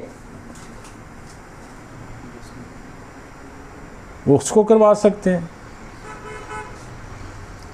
और उससे आपको पता चल जाएगा कि कार्डियो मायोपैथी है या नहीं। आप उसको एड्रेस करेंगे और फिर उसकी जो दवाइयाँ हैं हमारी पेन की, कार्डियोमायोपैथी जेनेटिक डिसऑर्डर पे आ गए, फिर एक्सरे है, फिर कार्सी है, फिर ट्यूबर है, फिर मोडोरिनम है, फिर पल्साटीला, फिर लेक्सिस, फिर लाइको, फिर आप फिर उसको ट्रीट करेंगे।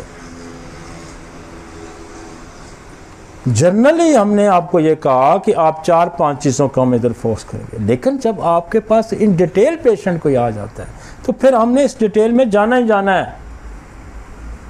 आप आप मरीज़ को दे रहे हैं, आप इंजरी बेस करके दवाई दे रहे हैं, मरीज़ को नहीं फ़र्क पड़ा, आप लंग्स की तरफ जाएंगे तो बड़ा आसान है ब्रीदिंग, उससे आप खांसी से मतलब जो छोटे छोटे क्लिनिकल डायग्नोसिस है ना, ये तो आपको बनानी पड़ेगी और इसको आपको समझना पड़ेगा। लेकिन इन डिटेल भी जब जाएंगे तो फिर भी होम्योपैथी आपके लिए रास्ते खोल रही है, फिर भी होम्योपैथी आपके लिए रास्ते खोल रही है।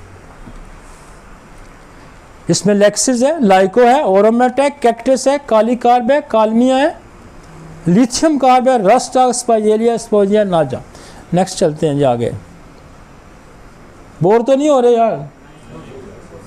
थकने वाला सब्जेक्ट है, लेकिन मुझे तो अच्छा लग रहा है कि आप ज़रा इसको डिटेल को समझें। मतलब असल में मसला ये है कि हम चाहते हैं कि कोई ऐसा नुस्खा काट के दस दे फ़ौरन ही कि सारा चेस्ट दा पैन एक ही गोली नाल ठीक हो जाए, तो वो तो फिर पैरासिटामोल है, वो तो फिर पेन किलर हैं जो उनके हैं, वो क्या है उसका जो मार्फिन है, और फिर वो ये कहता है कि फिर वो जो 2-4 दिन खाएगा तो चौथे दिन नारा तकबीर अल्लाह अकबर, अल्लाह को प्यारा भी हो जाएगा। उसके दिल का दर्द है और आप उसको दे रहे हैं डिस्प्रिन, उसको कोई कार्डियोमायोपैथी है तो आप कहेंगे जी मैं इसको मार्फिन वो दे के ठीक करूँगा, तो वो कार्डियोमायोपैथी या हाइपर सेंसिटिव आप या हाइटिस hernia तो उससे ठीक नहीं होंगी। लिहाजा इसको एड्रेस करना पड़ेगा।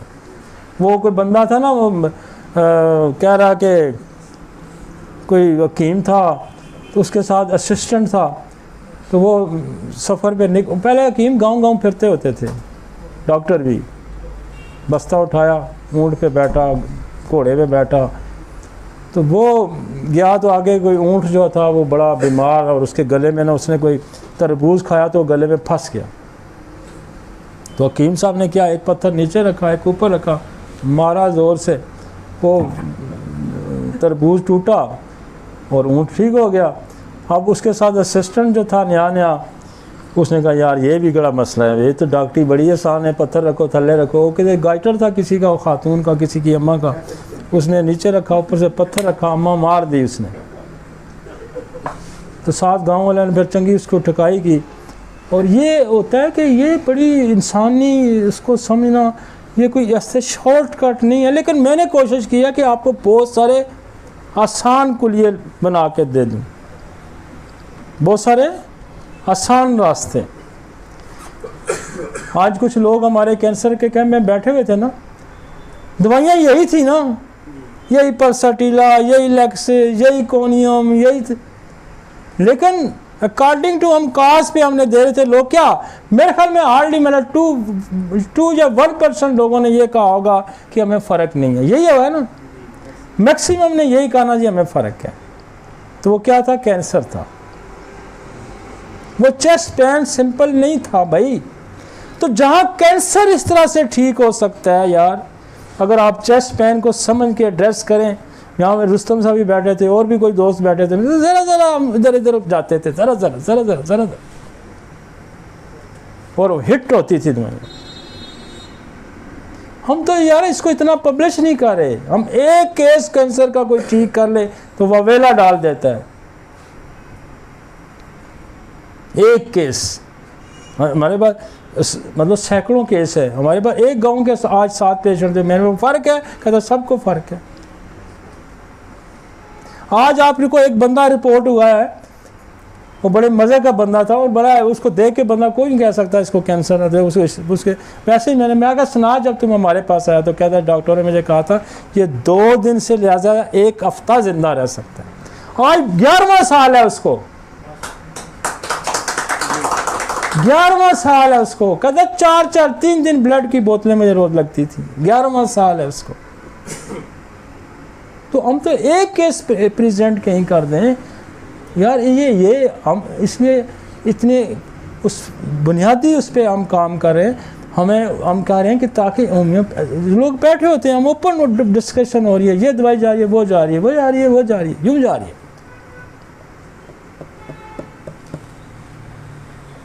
अब ट्यूबरकुलोसिस का पेन आ जाता है, टीबी है, चेस्ट पेन कंप्लेन करेगा आपको आके। अब क्या होगा, खांसी होगी, क्या होगा, बुखार होगा। नाइट एग्रीवेशन होगी, फौरन ध्यान चला जाइए, chest pain, cough and fever, आपको ट्यूबरकुलोसिस की तरफ फौरन ध्यान चले। कितने दिन से? महीना हो गया जी, ठीक ही नहीं हो रहा, 15 दिन हो गए, ठीक ही नहीं हो रहा, 2 महीने हो गए, ठीक नहीं, लामाला आपको ट्यूबरकुलोसिस की तरफ जाना है।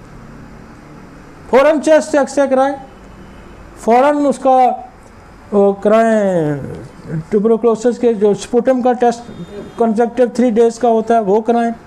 फिर आजकल और आ गया टीबी पीसीआर आ गया है, टीबी गोल्ड आ गया है, वो टेस्ट कराएं, कंफर्मेशन करें। और इतनी मज़े की दवाइयाँ हमारी, ट्यूबर दें, फास्फोरस दें, आर्सेनिक आयोडाइड दें, chest pain, fever settle, tuberculosis clear.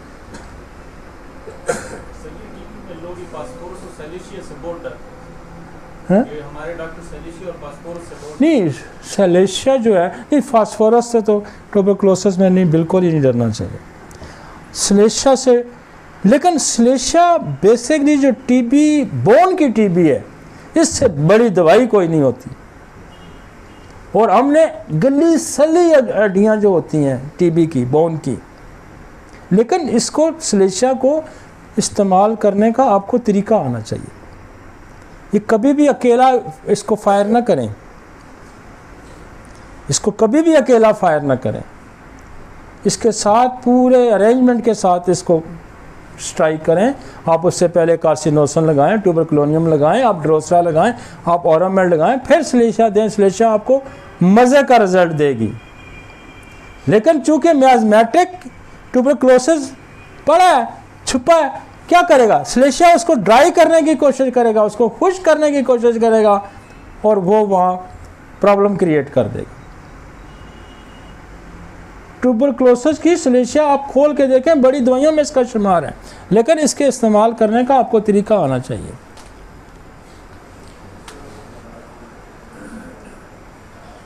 Chest pain, ये लेट नहीं सकता, पीछे लेटेगा पेन होगा, खांसी से पेन होगा, फीवर होगा, और स्पेशली इंडिकेट करेगा नाइट एग्रीवेशन ट्यूबरकुलोसिस की बहुत ज़्यादा नुमा है। आप इसके पे काली कार्ब, ड्रोसरा बहुत अच्छा जो ट्यूबरकुलोसिस का चेस्ट पेन है, मज़े का रोकती है। आप एक डोज लें और अगले दिन मरीज़ कहेगा डॉक्टर साहब वो आपने जो रात को पूरी दी थी ना, उससे मुझे बहुत फ़र्क पड़ा। ड्रोसरा बहुत अच्छा रोकती है दर्द को। और मैं ड्रोसरा से कैंसर, जो लंग्स के कैंसर थे, उसके पेन को हम ड्रोसरा से बहुत अच्छा रोकते रहे। ड्रोसरा बहुत अच्छा लंग्स के पेन को रोकता है। और लोगों का तो कंसेप्ट इसको काली खांसी में ये यूज़ करते हैं, ये टीबी की बहुत बड़ी दवाई है, ये हड्डियों की, जोड़ों की टीबी की बहुत बड़ी दवाई है। ये गली सड़ी हड्डियाँ जो है वो ठीक करके रख देती है ड्रोसरा। नेक्स्ट चलते हैं। टीबी एक बड़ा सब्जेक्ट है, हम पेन को एड्रेस कर रहे हैं।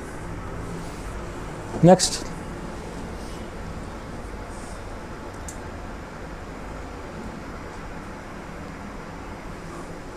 नेक्स्ट आ गया mitral valve prolapse, MLP, the chest pain, palpitation and dizziness, all the symptoms of mitral valve prolapse which when involves in the heart and unable to close the fully might cause this condition may have to obvious symptoms। अब ये internal valves के problem होते हैं, और जो congenital heart disease हैं जिसमें ASD है, VSD है, इसमें है आपका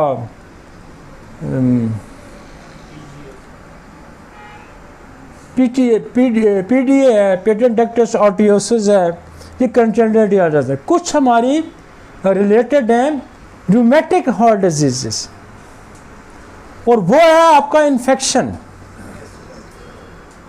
थ्रोट का इन्फेक्शन, जोड़ों का दर्द, फिर वल्वर हार्ट डिजीज़। इसकी वो कहता है 4 चीज़ें आप अगर कर लेते हैं, 4 चीज़ें, क्या?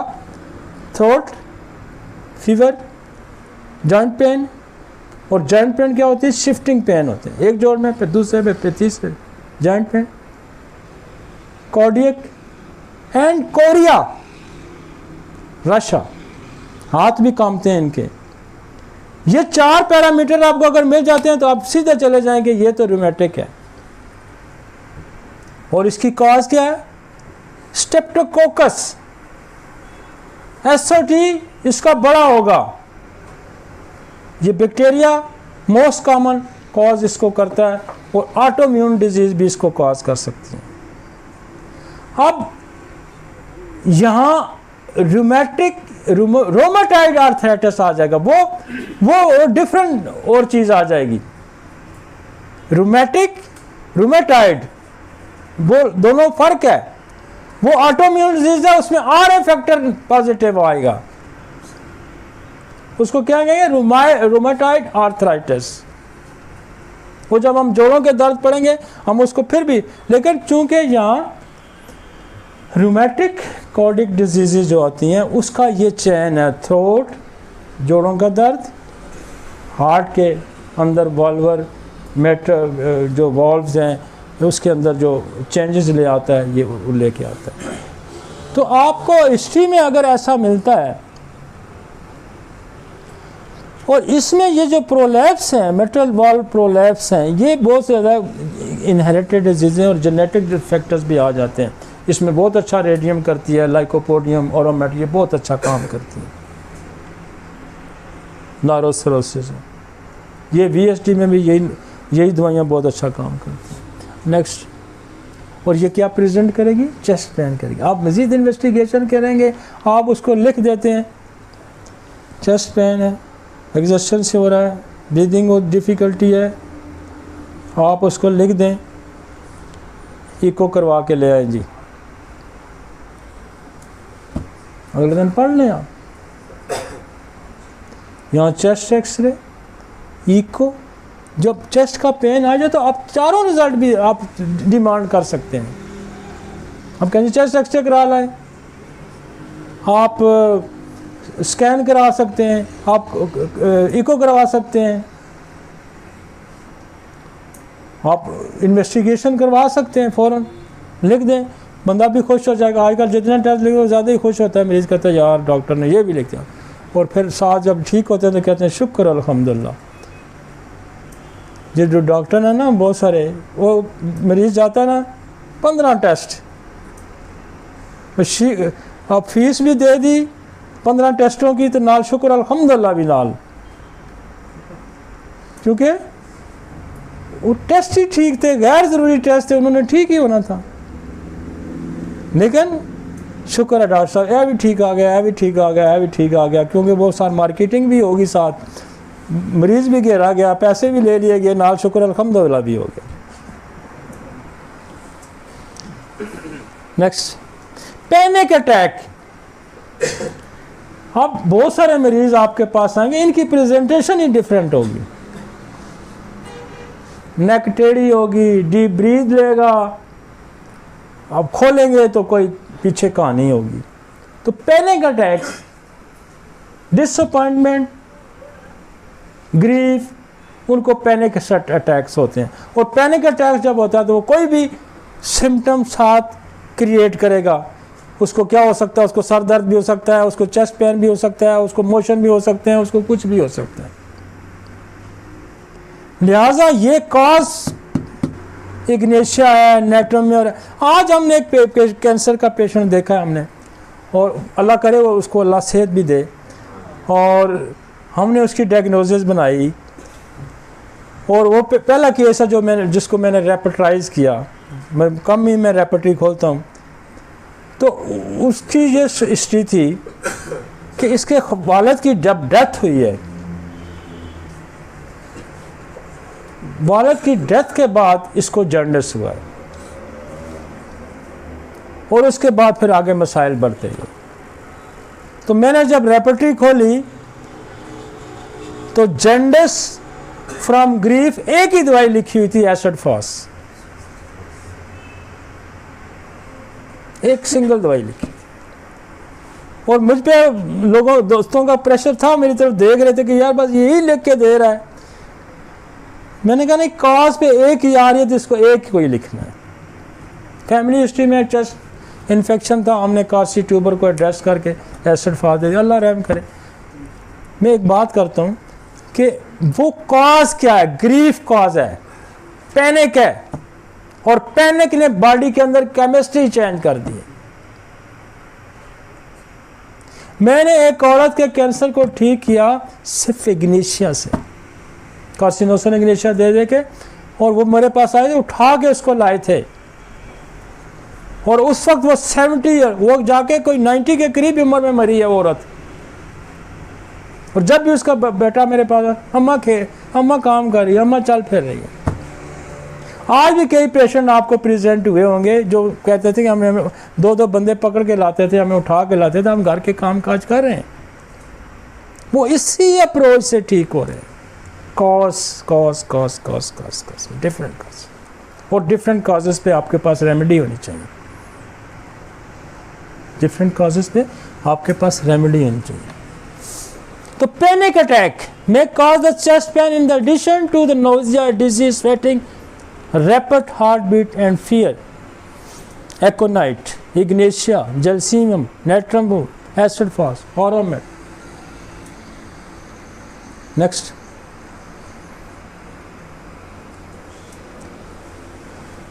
पेरिकार्डियाटिस।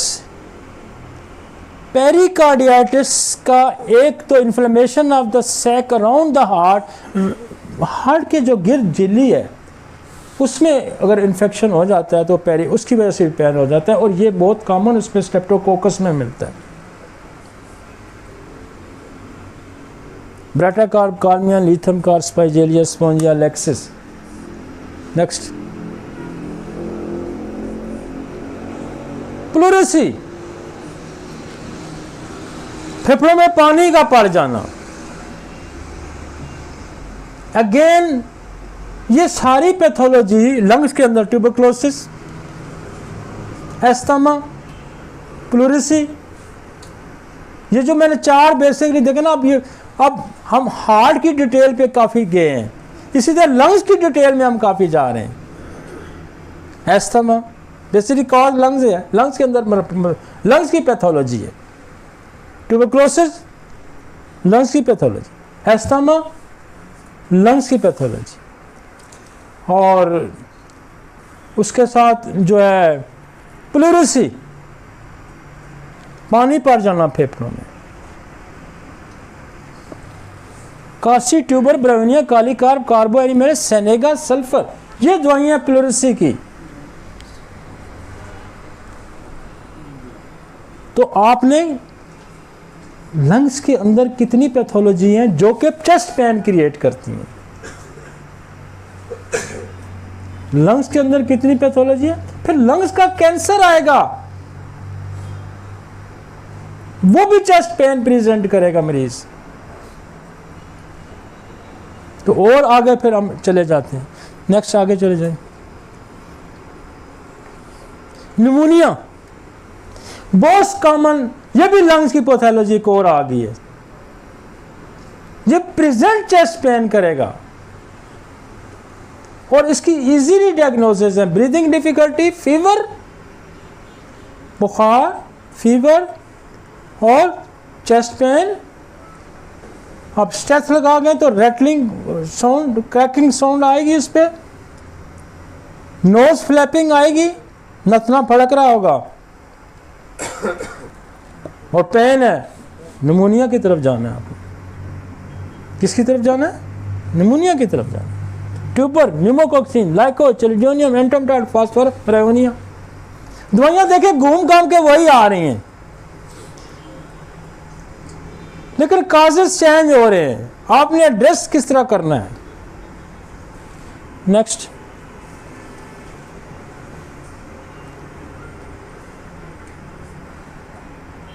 pulmonary embolism. A pulmonary embolism when a blood clot get trapped in artery, artery को घेरे में ले लेता है तो क्या होगा? क्लॉट है, चेस्ट पेन। अब क्लॉट को कौन डिजॉल्व करेगा? Arnica, cactus, lachesis, bothrops, aurum met, clot dissolve करना है।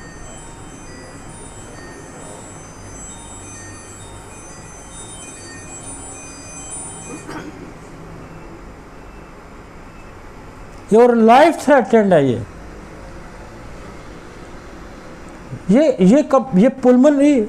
पुल्मोनरी एम्बोलिज्म है। उधर यही काम जब होगा हार्ट की आर्टरीज के अंदर होगा, हार्ट की सप्लाई के अंदर होगा, तो क्या होगा? मायोकार्डियल इन्फॉक्ट हो जाएगा, वहां ब्लड क्लॉट आ जाएगा, ब्लड की सप्लाई हार्ट को बंद हो जाएगी और उसकी बड़ी टिपिकल प्रेजेंटेशन आएगी। याद रखें, cardiac attack, myocardial infarct, chest pain gradually increase होगा। यूं कहते हैं जैसे पहाड़ पे चढ़ रहे हैं, यूं रॉक यूं जाएगा ऊपर, यूं स्टार्ट होगा, यूं जाएगा, फैलेगा और यहां कंप्लेन बार दफा यूं ही कंप्लेन करेगा। ये पेन अप टूवर्ड थ्रोट की तरफ आएगा, यूं लेफ्ट को जाएगा और ये डिफरेंशिएट है उसके साथ एंजाइना के साथ। एंजाइना एफर्ट एंजाइना मूवमेंट करेगा तो होगा, ये रेस्ट में भी हो जाएगा, उसको ये रेस्ट में भी हो जाएगा।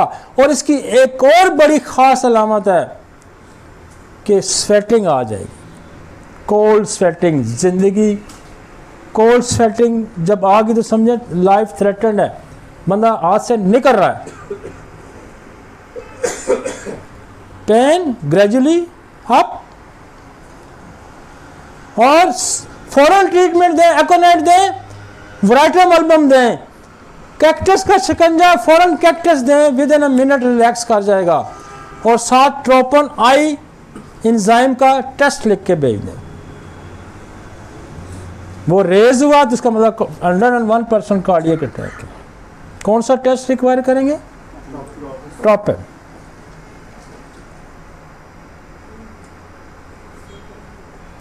वो आपको आधे घंटे में रिजल्ट आ जाएगा, पता चलेगा रेस।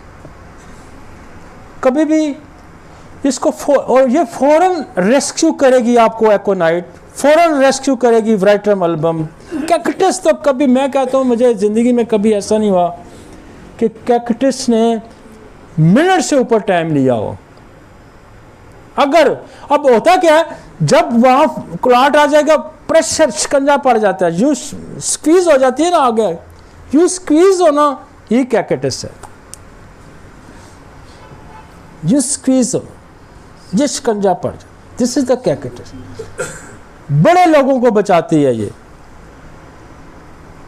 हार्ट अटैक में, 1 mm फौरन मतलब इसका अगर उससे 1 मिनट में शिकंजा पड़ा, कहेगा हाँ जी बस पकड़ लिया किसी ने, पकड़ लिया मेरे दिल को किसी ने, यूं हाथ उसने रखा होता है, पकड़ा गया दिल। वो मेरा दोस्त है डॉक्टर हफीज, वो हमेशा कहता है हार्ट वाला कभी यूं नहीं कहता मुझे यूं दर्द है, वो कहेगा यूं हाथ रखेगा, उंगली वाला नहीं। उसको उधर शिकंजा पड़ता है ना, उसका हाथ भी यूं जाता है। तो डिफरेंट है, वो मूवमेंट करेगा। एंजाइना वाला तो पेन स्टार्ट हो जाएगा, मूवमेंट एक्सर्शन से हो जाएगा। और ये जो होगा ये बगैर एक्सर्शन के होगा अटैक। अक्सर बंदा कहता है लेटा हुआ था, डॉक्टर साहब एकदम ही पसीने ठंडे आए ने, दिल का दर्द हुआ, उठा के गए, बंदा रास्ते में कोलैप्स कर गया। उस वक्त चाहिए फौरी एकोनेट चाहिए, फौरी आप वराइटम एल्बम चाहिए। स्वेटिंग आ गई तो वराइटम एल्बम वो एकदम निकाल लेगी, एकदम विटैलिटी को यूं उठाती है वराइटम एल्बम, यूं सेकेंड्स के अंदर वाइटल फोर्स के अंदर इतनी स्ट्रेंथ प्रोवाइड करती है कि एक दफ़ा उसकी कोशिश होती है कि मैं इसको निकाल लूँ इस इमरजेंसी से। मैं कहता हूँ ये 3 दवाइयाँ आपके जहन से अगर होती हैं तो बहुत सारे आप जो MI के केसेस हैं आप उनको बचा सकते हैं। मैं ज़िंदगी मौत तो खुदा ने उसके इख्तियार में है, लेकिन जो साइंस ये कहती है, जो हमारी एक्सपीरियंस कहता है, इसको बचा सकती है। यार ज़्यादा नहीं, ये 3 दवाइयों पे ग्रिप रखें।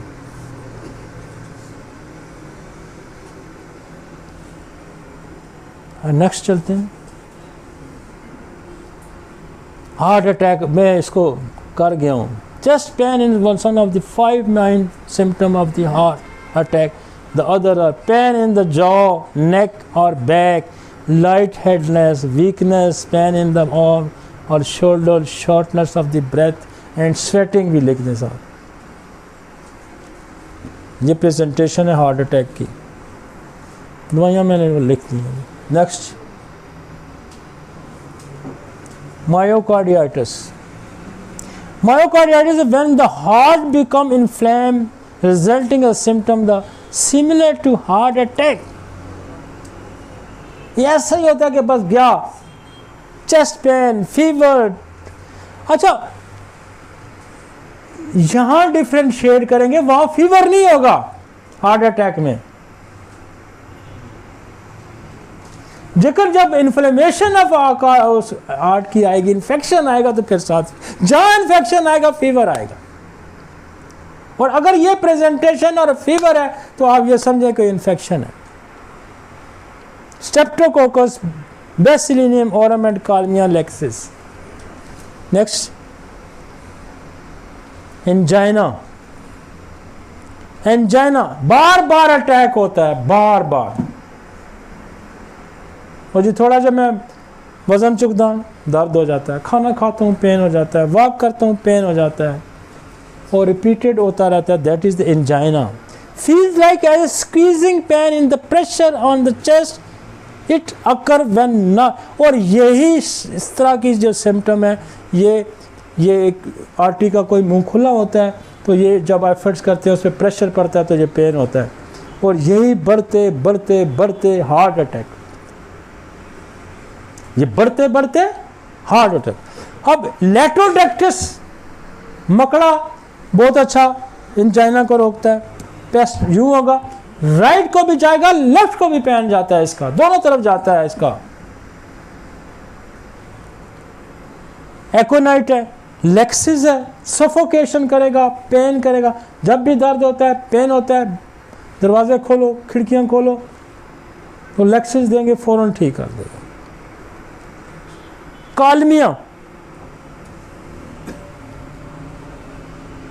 कालमिया का रूट मैंने आपको बताया था, ऊपर से नीचे, वो जो स्ट्रेप्टोकोकस वाला रूट है इसका, पहले गला, फिर जोड़, फिर दिल। लिथियम कार, जोड़ों का दर्द, हार्ट का दर्द।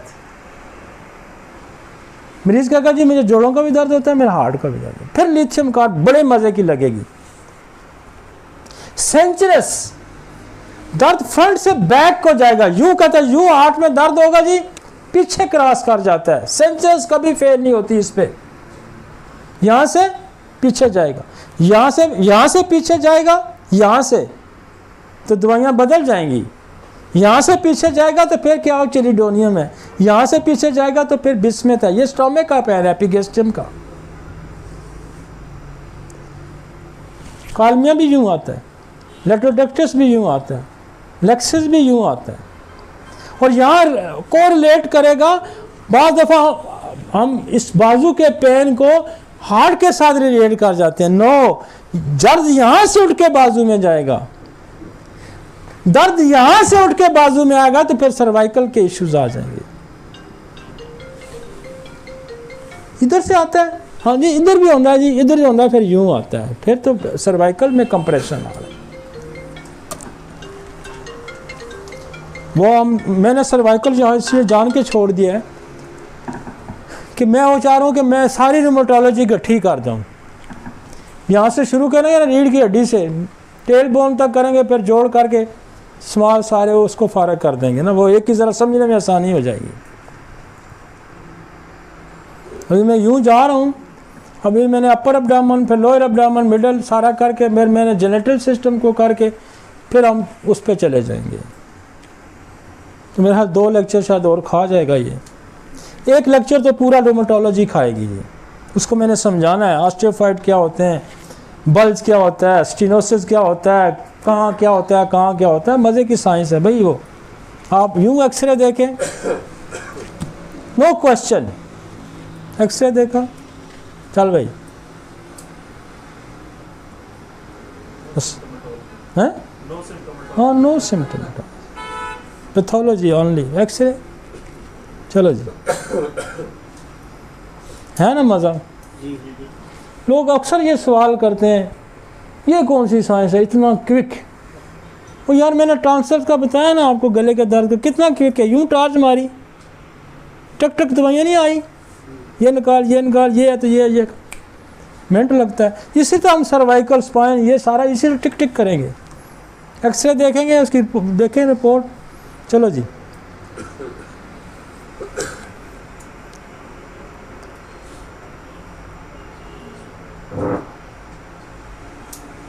सेंचुरस क्या है? अब आपको यहाँ देखें एक भी सांप मिल रहा है, दूसरा भी सांप मिल रहा है, ये सेंचुरस भी सांप है, लेक्सस भी सांप है। जिंदगी को फना भी ये कर रहे हैं, जिंदगी को बचा भी रहे हैं ये, क्योंकि डॉक्टर के हाथ में जहर आ गया तो जिंदगी बच गई, दुश्मन के हाथ में जहर है तो जिंदगी गई।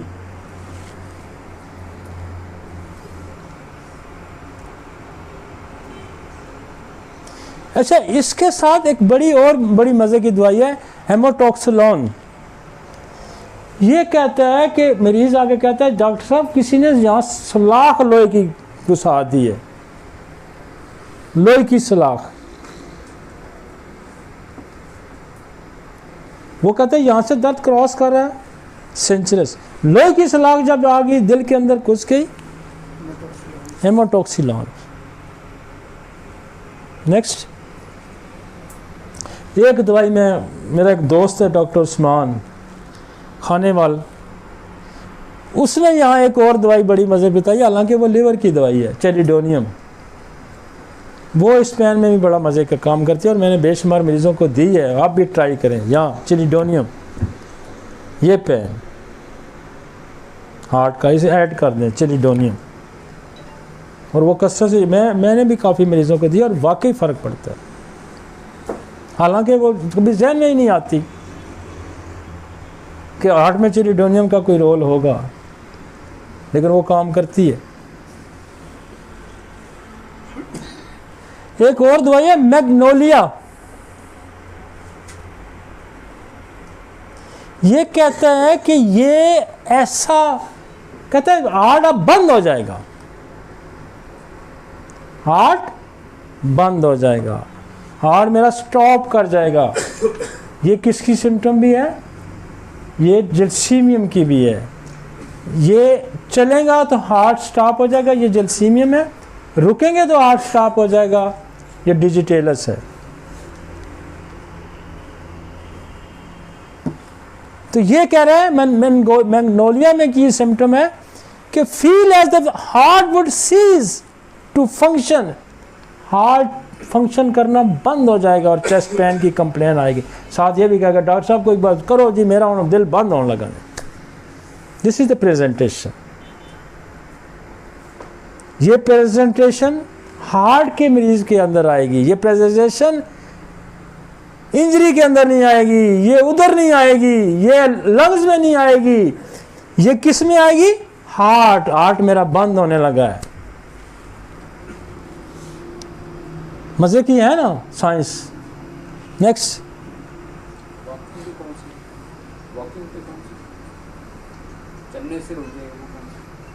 ये दो दवाइयाँ ना अल्टर करती हैं उसको, जलसीमियम है और एक डिजिटेलस है, दोनों अपोजिट हैं एक दूसरे की, लेकिन वो भी यही कहता है मेरा दिल अब बंद हो जाएगा, ना चलूँगा तो बंद हो जाएगा, वो कह चलूँगा तो बंद हो जाएगा।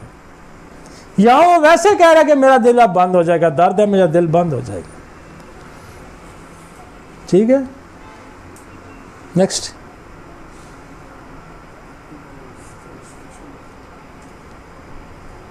Aortic dissections.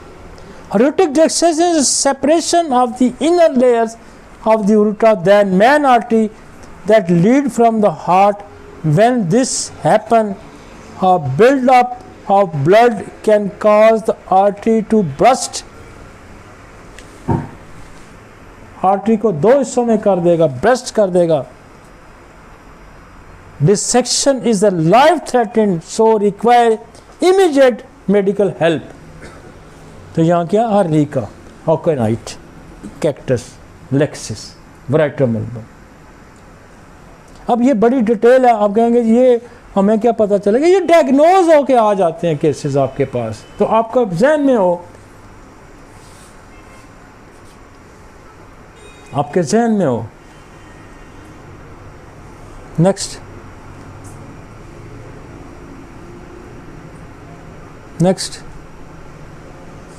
coronary artery dissections, sudden intense pain that happen to tear across the chest, neck, back.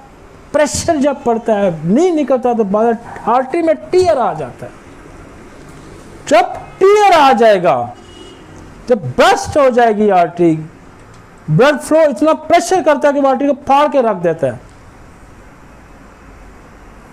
तो फिर आर्निका, फिर कैकेटस, लेक्सिस. नेक्स्ट, अब यहां एक और दर्द आ जाएगा 25 नंबर पे, पैंक्रियाटाइटिस.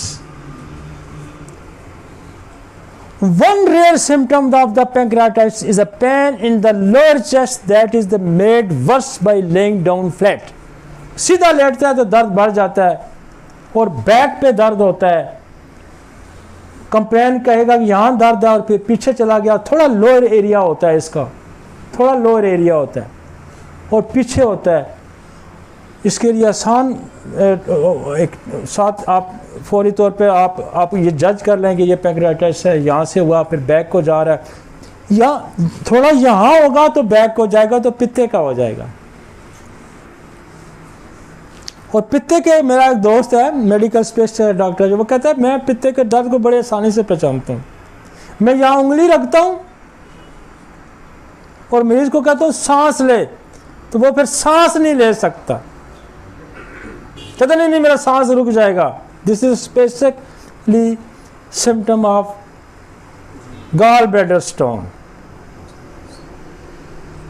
यूं प्रेस करें, और लिवर का पेन यूं पूरा एरिया घेरा होता है, यूं पूरा एरिया.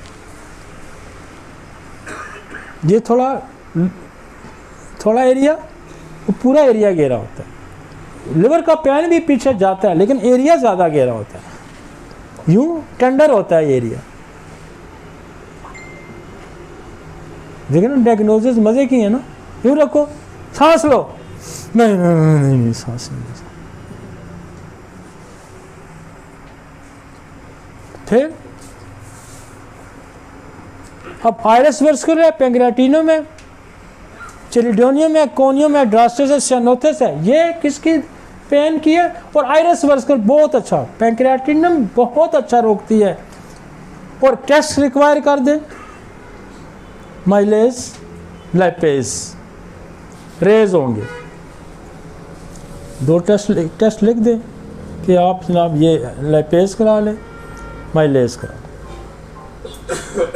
रेज हो गए, कन्फर्मेशन होगी कि इन्फेक्शन है, इन्फ्लेमेशन ऑफ पैंक्रियाटिस है. मरीज भी खुश और आपको भी इन्वेस्टिगेशन भी हो जाएगी. राइट, ये पेन है यहाँ पीछे है. ये जो होगा, चूँकि जो लबलबा होता है ये उसके थोड़ा सा राइट को होता है, लिवर गॉलब्लैडर के थोड़ा राइट पे यूं लंबी टोन बनाई होती है और फिर मैदे के साथ टच हो रहा होता है. अब यूं ही मैदे के साथ नीचे फिर स्प्लीन लगी होती है, वो इधर आ जाएगी. मोस्टली कॉमनली स्प्लीन इनलार्ज हो जाती है, यहाँ डल सी हैवीनेस फीलिंग आ जाती है आपको. स्प्लीनिक का बहुत कम पेन होता है लेकिन हैवीनेस आ जाती है, तो फिर वो चाइना है, सियानोथिस बहुत अच्छा उसको ठीक कर देती है.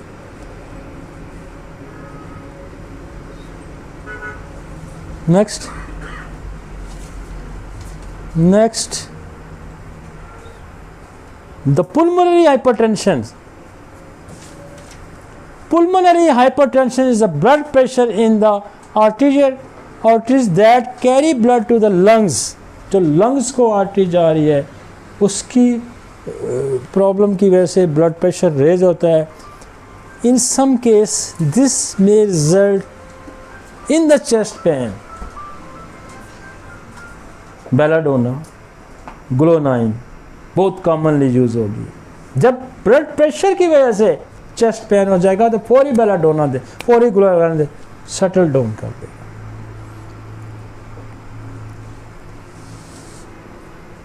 नेक्स्ट, इसमें आप राउल्फिया भी दे सकते हैं, इसमें आप फिर ब्राटा मेयोर है, इसमें ओरोमेट है, इसमें रेडियम है, बाकी चीज़ें भी हैं. लेकिन जब एक्यूट आपको नज़र आएगा तो एकोनाइट, बेलाडोना, ग्लोनाइन फौरन जाती है. नेक्स्ट, अच्छा 26 की थी, 32 वाली नहीं की थी ना, ये ठीक. अब इसके आगे आ जाएगा वो, फिर मेरा बहुत ज़्यादा काम ख़राब हो जाएगा लंबा में. अब हम इसके बाद हम क्या करेंगे, हम अपर एब्डामन करेंगे जिसके साथ गॉल ब्लैडर भी आ जाए. वैसे तो मैं बोल भी गया हूँ, लेकिन हम लिवर को भी करेंगे, फिर स्टमक को भी करेंगे, फिर ड्यूडेनम को भी करेंगे, फिर हम सेंट्रल एब्डामिनल एरिया, आंतों का दर्द आ जाएगा, उसको करेंगे. फिर इधर आ जाएगा lower abdomen, appendix, ovary, kidney, uterus, genital system का सारा वो हम करेंगे. एड्रेनल ग्लैंड आ जाएगा, उसके पेन आ जाएंगे. और उसके बाद फिर हम चले जाएंगे एक्सट्रीमिटीज़ पे, फिर उस पे चले जाएंगे. हैं जी, रोमेटोलॉजी पे चले. फिर हम कुछ पेन जहाँ चेस्ट के अभी एक पेन रह गया उसको नोट करें कि हम इस मेमोरी पेन्स, मेमोरी ग्लैंड्स का पेन अभी रह गया है, उसको अगर ऐड करते हैं तो मैं साथ साथ उसको भी कर जाता हूँ. क्यों जी, फिर ये एरिया सारा क्लियर हो जाएगा. चेस्ट के अंदर ही आ जाता है, ये ब्रेस्ट पेन आ जाते हैं. तो ब्रेस्ट पेन में मोस्ट कॉमन कॉज जो होती है, लंप आ जाता है. ब्रेस्ट के अंदर लंप आ जाएगा और फिर उसकी एब्सिस भी आ जाता है. इसी तरह हम लिवर के एब्सिस भी करेंगे. लेकिन हम ब्रेस्ट के अंदर, एक तो वो औरतें उनको पेन होता है जो बच्चे पैदा करने के बाद फीड नहीं करवाती, तो उनका पेन आ जाता है. फिर यहाँ चोट का भी पेन आ जाता है. अक्सर कोई बच्चा की हाथ लग गया, कोई बॉडी की टच कर गई या कुछ, तो ब्रेस्ट पेन आ जाता है. वो क्या करेंगे, जहाँ भी ग्लैंड्स के अंदर इंजरी के पेन आ जाएंगे, वहाँ के आर्निका, वहाँ बैलस परनस, वहाँ कोनियम, वहाँ ओरोमेट. तो ब्रेस्ट इंजरी की वजह से कोई पेन आ जाता है तो आपने फ़ौरन हिस्ट्री पे जाके फ़ौरन को जी चोट लगी है, आपने आर्निका, बैलस, कोनियम को एड्रेस करना है. ये दो बड़ी दवाइयाँ हैं, बैलस परनस और कोनियम. चाहे वो टेस्टिकल इंजरी है, किसी भी ग्लैंड्स की अगर इंजरी है तो ये दो दवाइयाँ फौरी दो. फिर ये दूध ना पिलाने की वजह से दर्द आ जाता है तो पल्साटीला है, लेक्सिस है, लेक्कैन बहुत बड़ी दवाई है, दूध ड्राई भी कर देती है. ये अक्सर मैं फीमेल्स आके कहती हैं जी वो जी दूध जो बच्चे को बंद करना, ड्राई करना, अब लेक्कैन की एक डोज सीएम की ड्राई कर दे. अब लंप आ गया था तो लंप की वजह से पेन आ रहा था. यहाँ बहुत अच्छा काम करती है, सबसे ज़्यादा जो काम करती है ब्रेस्ट के पेन में वो है stage rubrum, bufo, फाइटोलैका, conium, कार्बो एनिमेलिस. Heart stone के पेन जो होते हैं, स्टोनी लाइक ट्यूमर है, कार्बो एनिमेलिस. कोनियम भी स्टोनी लाइक पेन है. और वैसे जो पेन बहुत ज़्यादा कॉमनली हम यूज़ करते हैं वो एस्टेज रूब्रम करते हैं. बुफो भी बहुत अच्छा करते हैं. फिर कार्सिनोसम दे सकते हैं, फिर सिक्रीनम दे सकते हैं. राइट,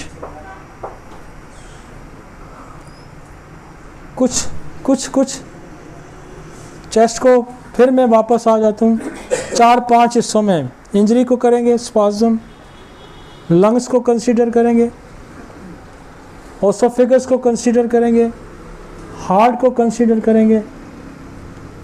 तो ये 4-5 जो मैन हैं, लेकिन फिर इसकी हमने आपको डिटेल भी, यहाँ होगा तो ये होगा तो ये होगा, ये होगा, सारा मैंने कर दिया, कख नहीं छोड़ा। फिर भी कोई सवाल है तो मैं उसके लिए हाज़िर हूँ। सर पेरिडोसी की सर 2 टाइप्स होती हैं। पेरिडोसी की 2 टाइप्स होते हैं, कोल्ड पेरिडोसी, ड्राई पेरिडोसी। ड्राई पेरिडोसी में पेन होता है, क्या ब्रायोनिया झिल्लियाँ खुश्क हो जाती हैं। मज़े की दवाई।